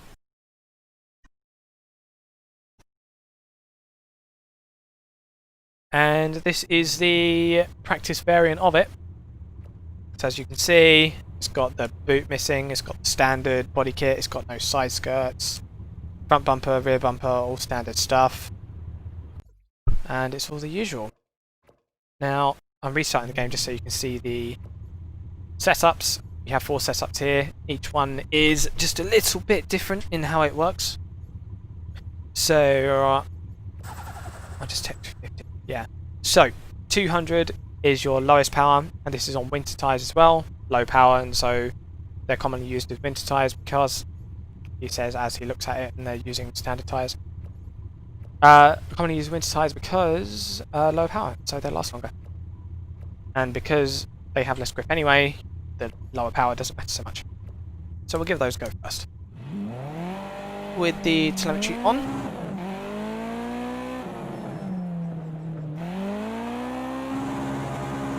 So the power goes pretty much to the red line. It's not like the BMW, where it's not like the E30. Was it the E30? Yes, it was. Oh, I'm getting all messed up now. Yeah, it was like the E30. Where the power only goes up to 3/4 of the rev range in its lower power setting. With the S14, even on its lowest power, which is this, it still goes all the way to the red line with no real issue. And this is actually, being 200, it's only 50 horsepower more than the E30's lowest setting. But of course, from 150 odd to 200, that's still quite a large difference in percentages.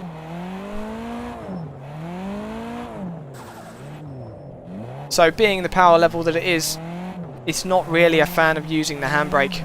I'm sorry, by the way, if my wheel is making large amounts of noise. Being a kart track, it's suddenly turning around us quite a lot, as you can imagine. Little bit of a clutch kick there just to keep the power up. The power does raise quite a bit as you go through the rev range. It's not like a V8, obviously. Although, there is a V8 version on the way, and we'll give that a go at the end as well to finish off the stream. It's going to be the same V8 as the 240 with no rev limiter. It's a good challenge. How can I get my fingers on the 14 when you release? That is a good question. I'm sorry that I didn't answer that for you sooner. The 14 will be released on the Project Cars modding Discord. Now, I'm wondering if one of you guys could let me know how I get an invite link to a server. because I am not familiar with the Discord ways, I'm afraid. But that is where it will be released and where you will be able to get it. There's also a large amount of other mods there that are not on Race Department, as evidenced by the fact that there is only one car mod on Race Department right now, and it's this one. Not this one, because this S14, but the mod that the video is about, which is the NonComp Drift Mod. That's these winter tyres are a bit spongy, especially in the desert of Dubai.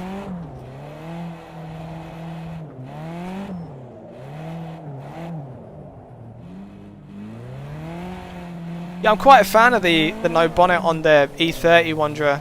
I think it makes a nice little difference, a visual difference between that and the standard variant. It also, I think the rear end looks good on the practice variant.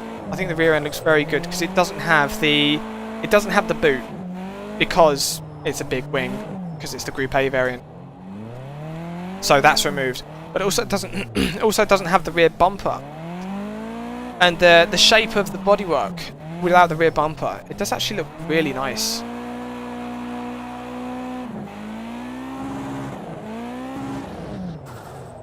Oh, I'm not going to make that. Yes, I am. I'll take it.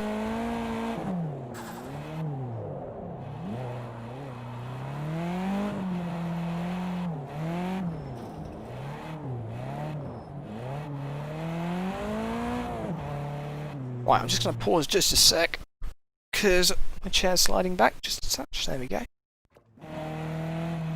Right, in fact, I'm actually going to switch out to a slightly higher power variant.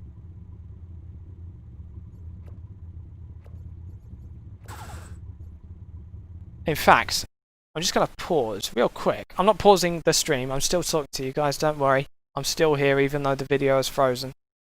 Don't worry, I'm going to Discord right now and seeing if I can get you guys an invite into the modding Discord. How do I go about that? Invite people or send a server link to a friend. Let's do that. Link expires in a day. Alright, this link's good for a day, guys. There you go. That is the Discord server that I will be releasing my mod on, and I recommend it for guys that are interested in modding the game, because in the released mod section there are quite a lot of other mods there, and a lot of them are of a very good quality. My favourite guy in particular is Robilard3381. He does imports as well, and they are of a very, very high quality. So 250, check tyres, tyres good. Alright. Yeah, no worries, B. By the time I get round to releasing it anyway, you will have enough time to figure it out. Oh, this is much sharper. Funny what happens when you put proper tyres on the thing.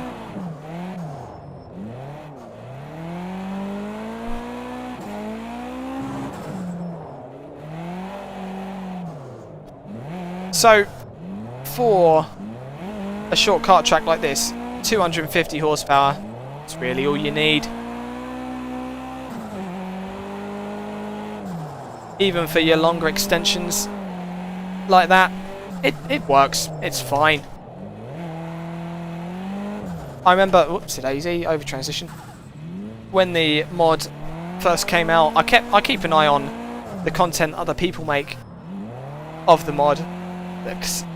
To me, that's one of the coolest things about making public content on games, is seeing other people make videos of themselves driving the cars that you've made. Like, that is the coolest thing to me.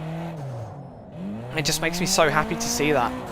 So I remember seeing one of the larger French YouTubers was on this track with the E30. And it just works, even though it was the lowest powered car in the game at the time. In the mod at the time. It was fine, it was good enough. It had the power, even though it was only 300 horsepower. Like, if you choke down the Mustang FD to 300 horsepower somehow, it would not be able to do it. But when you when you build an amateur level car, such as this, or of most of the cars in the pack, 300 horsepower is enough for a smaller track like this, as it should be. Too hard. They're just starting to overheat, so try and cool them down for a few laps and then get back Such on good it. balance in the car.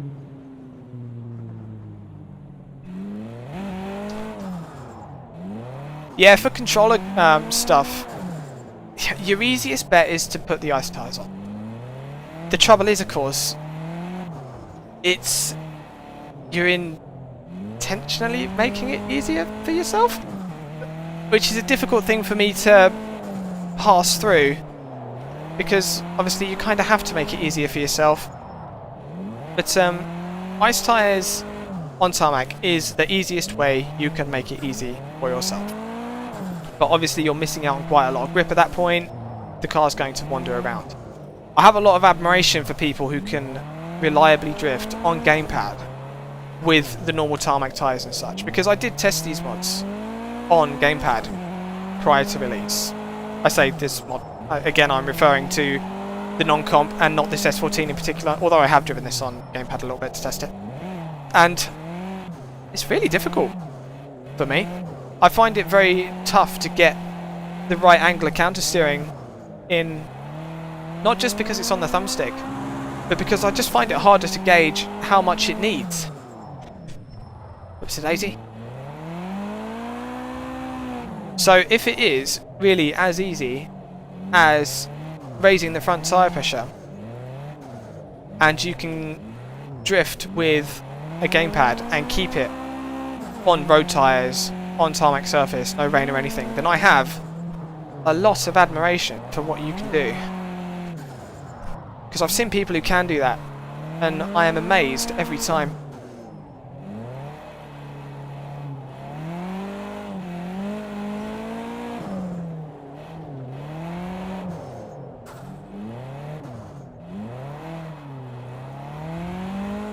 So I think we'll finish this lap, and then I'll switch over to the V8 variant of the S14, just as a little sneak peek of what's to come.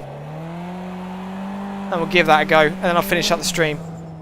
Because part one, I've been on the stream for a while now. It's been, I don't know what time it is. Just me, I'll look at my phone. Whoops, today. It's been 2 hours, 2 and a bit hours now. God, it doesn't feel like it. And yeah, I really need to pee.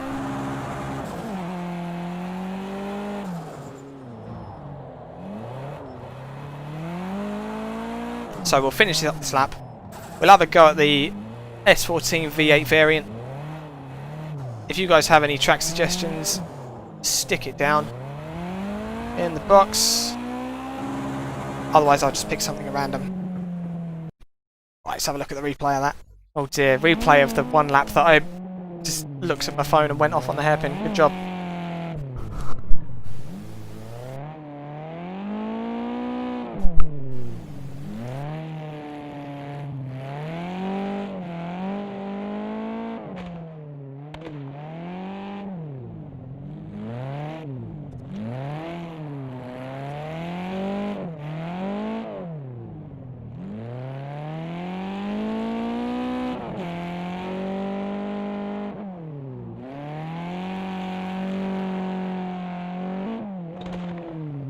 So in terms of behaviour, I think I'd liken the S14 mostly to the E92. Oh, that's when I looked at my phone.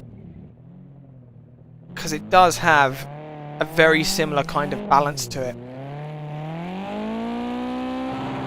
And the fact that the engine power is quite readily available despite being just a turbocharged car, as opposed to the V8 of the BMW.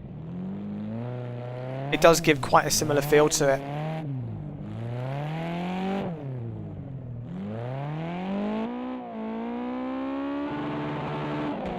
There we go. That's the lap. Now we'll have a look at the V8 variant, just to finish off this. I must apologise, guys, in case you haven't noticed, my voice is starting to go. I haven't talked this much in months. White one? I do quite like a white one. Grey one's nice as well.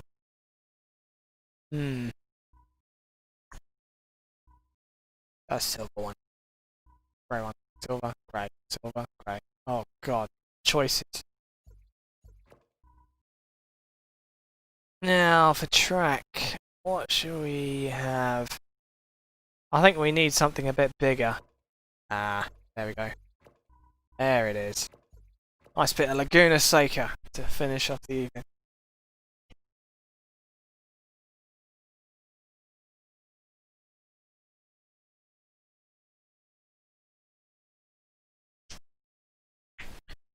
So the S14 again, this is not with the NonComp Drift Mod. It will be released at a later date. The model was imported by GVSE.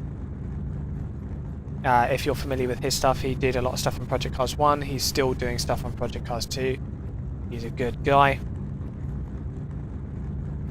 But he has actually released his own S14. So if you can find that, then you're probably in the right place. Here it is. Sounds good too. Very nice. However, does not have a rev limiter. This is actually the same power plant as the 240 with the same output of just shy of 450 brake horsepower. What was that noise? Am I scraping? Maybe. I'll have to keep an eye on that.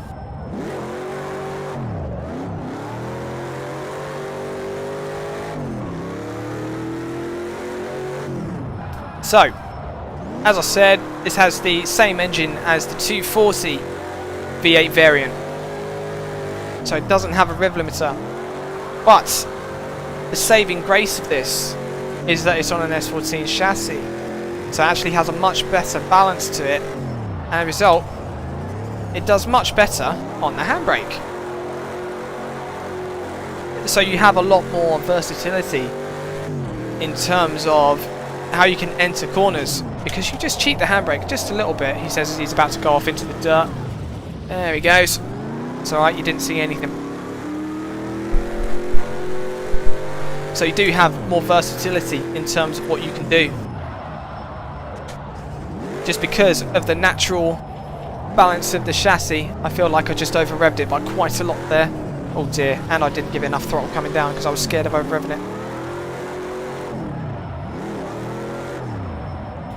Oh, I'm going to need to be smart about that. Woof! Ping's a bit quicker than the others. Do you like going in backwards? Yes, you do. You don't like it a lot, but it will do.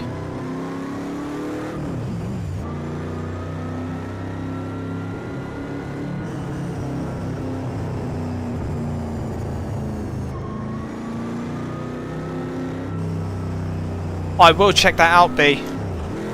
I am always on the hunt for fresh reference.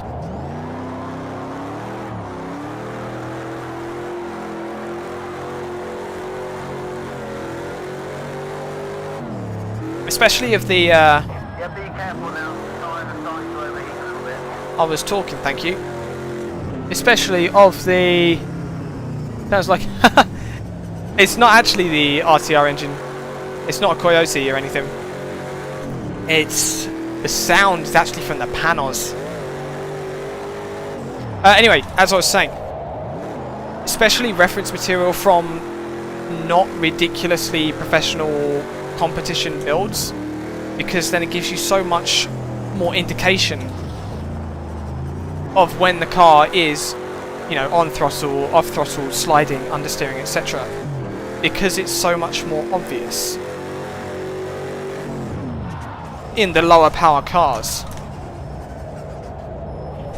I think I need to speed up the steering rack on this. Oh dear. Oh, I might have just tanked the engine. Right, how are we? Alright, we have damaged it a little bit. It's alright.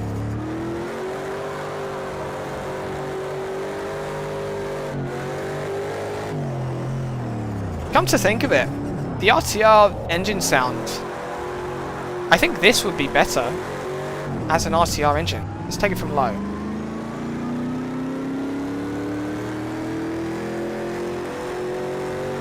Yeah, maybe a slightly higher pitch for an RTR.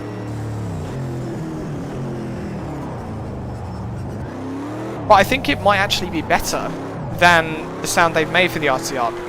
Actually,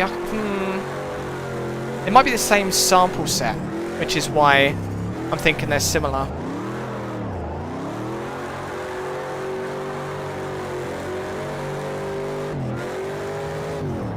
It's always interesting to me how much certain engines sound similar.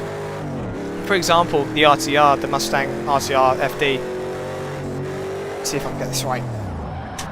Nope, I've gone too far. Obviously, it has a very distinctive sound. However, if you watch the 1990, I think maybe 1989, that kind of era Australian touring cars, the Group A stuff, there's a Holden Commodore in there. Oh, really? There's a Holden Commodore in the Group A series there that sounds exactly like it. And it's well worth having a look, actually, because I was doing that for research into... Well, I say research, I'm just interested in Group A in general. Am I going to make this right this time? There we go. Need to extend more. Coming down, but it will do for the moment. Gotta keep throttle on.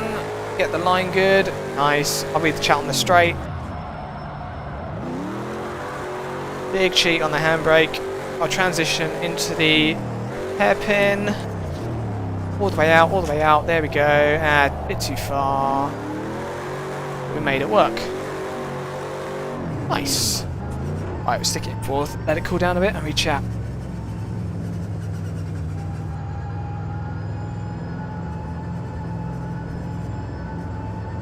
Okay, sounds good for the 14. I do, yeah, stock 14, stock car drifting in general is just very good to watch. Yeah, the RTR on the limiter, I have the same thing in that if it's not on the limiter, it's just not very consistent. It's like right now, I mean, that was actually one of the reasons I removed the rev limiter from a design perspective for this. Not just because there are non-competition builds of V8 engines that don't have rev limiters, but because having the rev limiter in our context kind of acts like a crutch, because you can just leave it on the rev limiter and it will just work, right? You're getting a constant power output. So that is one of the big reasons that we have this motor in, so that you can't, whoops, overrevved it. So that you can't just stick it on the limiter and leave it. And as a result, it does make it quite, I guess, dynamic. Makes you think a bit more. I'm quite a big fan of that, especially in the slower stuff. Oh, this is a good angle. There we go. Nope. Transition too heavy. Over the rise. Yeah, that's one of the main reasons I took the rev limiter off this engine. And for the same thing for the 240, just to make it a little bit more challenging, and so that you can't just live on the rev limiter. That was an absurd extension. That didn't work at all. Right, see if I'm coming backwards into this hairpin. Right, get it through, nice and gentle, not a chance. Right, suspension feels okay, ish. Yeah, it's fine. Right, we'll give it one more lap, and then we'll call an end to the stream. Guys, by the way, on the Discord front, so that link will expire in a day. If you don't have it by then, and you do get yourselves sorted out on Discord for the S14 release, leave a comment on a video of mine asking for another one, and I will get you another link. Because there's no reason just to cut you guys out. So I will get you another link if you ask for it. Just post a comment on a video or whatever, and I'll get that done for you. Just bear in mind that it's going to be at least a couple, well, at least a couple weeks, at least a couple months until this is released, I would guess.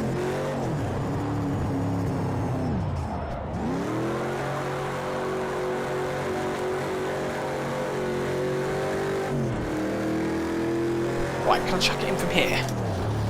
Down to third, a little bit of brake. No, no, Hobbs. Ah, dear. I do really need the toilet. That's my no excuse.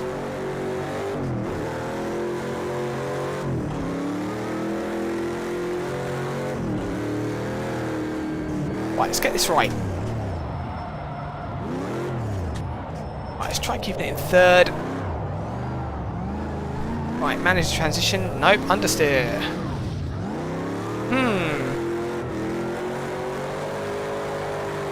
Well, I can't leave the stream on a bad corkscrew, so I'm going to have to do another lap.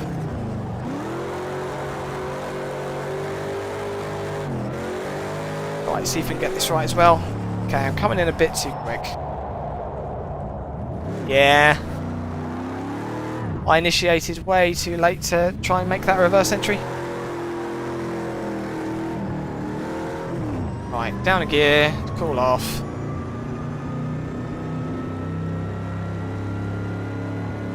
Temperature's actually alright on the engine. Trouble is I just keep over revving it, especially over the jump.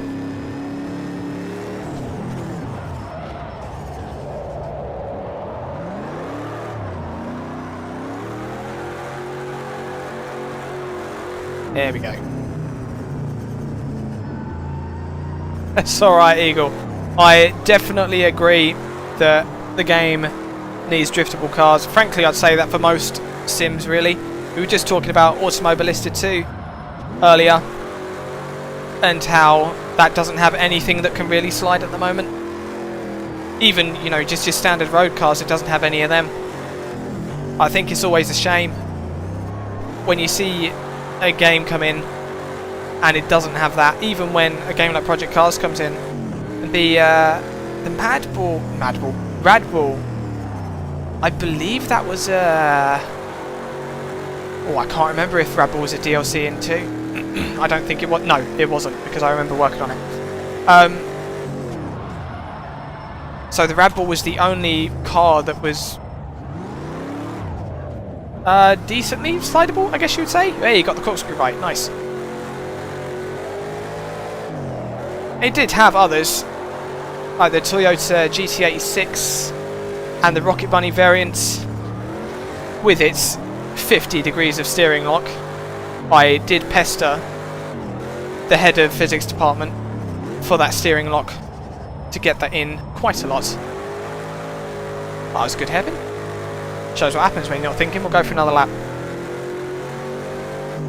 But cars, especially like in that sedan range, your C63 Mercedes and such, I think it's always a shame when you have a car that has, you know, a good balance, a good level of power, but then it's let down by the fact it has really, really chunky tyres, and that in order to get anything out of it, you kind of have to just be careful all the time. Whereas now you can take those cars and you can put them on ice tyres, and then it's always fun, right? But it just feels like a cop-out. So that's why, that was actually the main reason why I built this mod and put them all on a uniform set of tyres that does not include any of the super grippy stuff or anything super wide. They're actually all on the same width of tyre. It's a 195 profile, so proper thin. It's actually thinner than, you know, a lot of drifters use. You know, you commonly find, you know, your 225s and everything around that area. Can I accelerate through this? Yes, very nice. But Project Cars 2 physics means that a 225 tyre in the game doesn't really drift like a 225. Because sliding physics are a lot better in Project Cars 2 than they are Project Cars 1, as evidenced by the fact that I'm, you know, pretty relaxed and just talking to you right now while drifting a V8 S14. But there's still a little bit too much grip in them, so you do need that smaller profile tyre in order to get a realistic result out of them. And so from that, when you have all the stock cars, or vanilla cars, that are on their realistic tyre profiles, they all have just a bit too much grip when drifting. And that's a shame because it makes them... I was about to say it makes them snappy, and then I got caught on the curb and snapped. So that's what I was saying. It makes them snappy, and it makes them just ill-tempered cars. And that's a shame. So I do hope Automobilista 2 does get some slidey things in. Like Automobilista 1, they had a drift car in that. Might have had multiple, but I think it was just the one. It was an FQ400 Mitsubishi that had been rear-wheel drive converted. And it was interesting. Drifting on the ISI motor or the G motor engine is always an interesting experience. But yeah, it worked. So I would like to see them do the same thing on Automobilista 2 to see how they do. Right, one last corkscrew. Let's do this. Let's go hard. Oh, that snapped. Yep, there it goes. So what happened there? I let off the handbrake as it came down. Yeah, that crest. I let off the handbrake just as it came over that crest and it snapped on me. Damn.